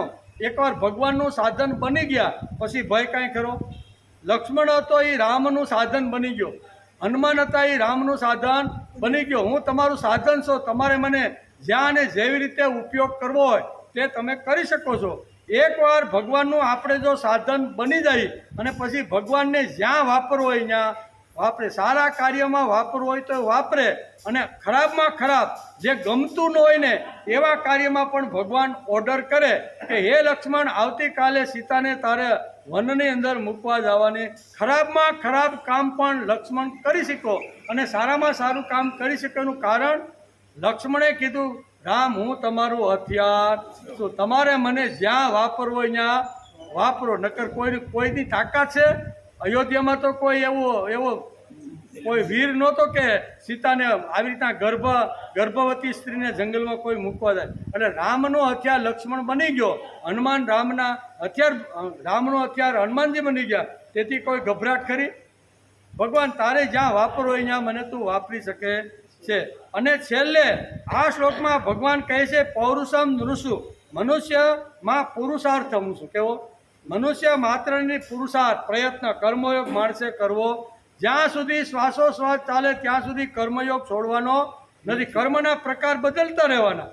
યુવાનીમાં જે કામ હોય, બાળપણમાં જે કામ હોય, વૃદ્ધાવસ્થામાં કામ હોય અને 75 વર્ષ પછી જે કાંઈ ઉંમર આવે એમાં જે કાંઈ કામ હોય ને એ કામના પ્રકાર બદલતા રહેવાના, પણ કામ છોડવાનું નથી. કામ છોડ્યું ને એટલે મર્યો સમજો. શું કે પછી તો ટાંટિયા દુખે ને બધું ઘણી બધી અગવડા. તેથી કામ છોડવાનું નહીં. તેથી છેલ્લે આ શ્લોકમાં ભગવાન કહે છે પૌરુષમ નૃષુ, મનુષ્યમાં પુરુષાર્થ હું છું. આમ ભગવાન આ શ્લોકની અંદર સમજાવે છે જ્યાં જ્યાં પૌરુષ દેખાય, નર હોય કે માદા હોય, એ પરમાત્માનો અંશ હું છું. એકલા ઊભા રહેવાની હિંમત માણસની હોવી જોઈએ. દુર્યોધનની જોડે તેની માં ગાંધારી ન હતી, એની હતી જ નહીં. વારંવાર દુર્યોધન મા પાસે જઈને કે માં તું મને હું કાયમ માટે જીવતો રહું ને એવા તું ચિરંજીવીનો તું મને આશીર્વાદ. આ ગાંધારી કે એ મારા હાથની હલકે. દુર્યોધનથી મા ગાંધારી જુદી જ હતી. એ સમજતી હતી કે આને હું આવી રીતનો આશીર્વાદ આપી શકું નહીં. દુર્યોધનની જોડે તેની માં ગાંધારી ન હતી, કારણ કે આશીર્વાદ ગમે ત્યારે દુર્યોધન અહીંયા આશીર્વાદ લેવા આપે ત્યારે એને ચિરંજીવીનો આશીર્વાદ માતા ગાંધારીએ ક્યારેય આપ્યો નથી. ક્યારેય આપ્યો નથી. એકલા મરવાનું અને એકલા તરવાની હિંમત હોવી જોઈએ. ભારતનો ઇતિહાસ તેથી કહેશે કે એટલે કે ભારતનો ઇતિહાસ તેથી કહેશે કે પરમાત્માની યાત્રા જવા માટે સંઘ છે તેને પૌરુષ કહેવાય છે. એકલા મરવા એટલે કે એકલા મરવાની અને એકલા તરવાની માણસની અંદર હિંમત હોવી જોઈએ. આમ ભગવાન આ 5 વાતો, 5 રહેવાના સ્થાનો શું કહેવાય સંકેત કરીને અર્જુનને કહેશે કે આ બધા અમે આંગળી સીંધે છે કે જોઈ લે આ બધા કેવા કામ કરે છે ને. એણે પણ પોતાનો પુરુષાર્થ કર્મયોગ છોડ્યો નથી. તું તો કર્મયોગ છોડીને સાંકેતિક ભાષાની અંદર અર્જુનને ભગવાન આ સમજાવે છે કે તું તો કર્મયોગ છોડીને બેસી ગયો છો. આવા જે મહારથીઓ છે, આવા જે મહાપુરુષો છે ને એણે કોઈ દિવસ પોતાનો કર્મયોગ છોડ્યો. સાધન હોય કે ન હોય, સૂર્યની પાસે શું ભાઈ સાધન છે? કાંઈ સાધન નથી, પણ છતાંય 7 ને 45, 5 ને 46 હાજર થઈ જાય કે નહીં? જે સમયે જે ઋતુમાં જે ટાઈમ આપ્યો હોય એ ટાઈમે સૂર્યદેવ હાજર થાય કે નહીં? આ કર્મયોગ ન છોડતો હોય તો તું હથિયાર પાછલી બેઠક ઉપર બેસીને હથિયાર છોડીને બેસી ગયો છે. માટે ઊઠ ઊભો થા અને હાથમાં હથિયાર લઈ અને તું કર્મયોગ કર. એમ કરીને પૌરુષ કરીને કહેશે કે માણસની અંદર પુરુષાર્થ હું છું. એટલે માણસે કોઈ દિવસ પુરુષાર્થ પ્રયત્ન કરવો જ જોઈએ. જેવો જેનો ભાગમાં આવતો રોલ, બરાબર. આપણે નાના હતા ત્યારે ભણવાનો રોલ હતો, પછી ત્યાંથી મોટા થયા એટલે સંસાર કરીને કમાવાનો રોલ હતો, ત્યાંથી થોડાક મોટા થયા, બાળકો મોટા થયા, યુવાનો થયા, પૌત્રો કામે સડી ગયા, ત્યાં સુધી કેવા પૌત્રએ હવે કામે સડી ગયા, ત્યાં સુધી આપણે વાનપ્રસ્થી થયા. તો વાનપ્રસ્થાશ્રમમાં જે આપણી પાસે રોલ આવે એ રોલ આપણે ભજવવાનો પ્રયત્ન કરવો જોઈએ. પછી 75 વર્ષનો સંપૂર્ણ સંન્યાસ. કેવો? ઘરની કોઈ જવાબદારી નહીં, વ્યવહારની કોઈ જવાબદારી નહીં. હું અને મારો ભગવાન, મારે જ્યાં જવાનું છે એની પૂર્ણ તૈયારી કરવી. એટલે અહીં કહેશે અહીંયા 51 થી 100 વર્ષની જે ઉંમર છે ને એટલે એને 2 અવસ્થાઓ કીધી છે, વાનપ્રસ્થાશ્રમ અને સંન્યાસાશ્રમ. આ નિવૃત્તિના માર્ગો છે. અને બ્રહ્મચર્યાશ્રમ અને ગૃહસ્થાશ્રમ આ 2 પ્રવૃત્તિના માર્ગ છે. અને પ્રવૃત્તિ અને નિવૃત્તિનો બંનેનો સમન્વય ભગવાને સારી રીતે સમજાવવાનો પ્રયત્ન કર્યો છે. આપણે પણ શ્રીમદ ભગવદ્ ગીતાની અંદર ભગવાને અહીં સાંકેતિક ભાષાની અંદર જે કાંઈ સૂત્રાત્મક વાતો જે કીધી છે ને એને આપણે આપણી બુદ્ધિ અનુસાર મહાપુરુષોનો જીવન ચરિત્ર વાંચ્યા, એણે કીધેલા પ્રવચનો વાંચ્યા, એમાંથી જે કાંઈ યાદ રહ્યું ને એ આપણે કહેવાનો પ્રયત્ન કરીએ. ટાઈમ પણ થઈ ગયો. આવતીકાલે આપણે આવશું ત્યારે 9મા શ્લોકની અંદર ભગવાન આગળ આ જ વાત, કારણ કે અહીં કેટલા 8 થી 12 5 શ્લોકની અંદર અહીં ભગવાન બહુ સરસ વાતો સમજાવે છે. એનો વિચાર આપણે આવતીકાલે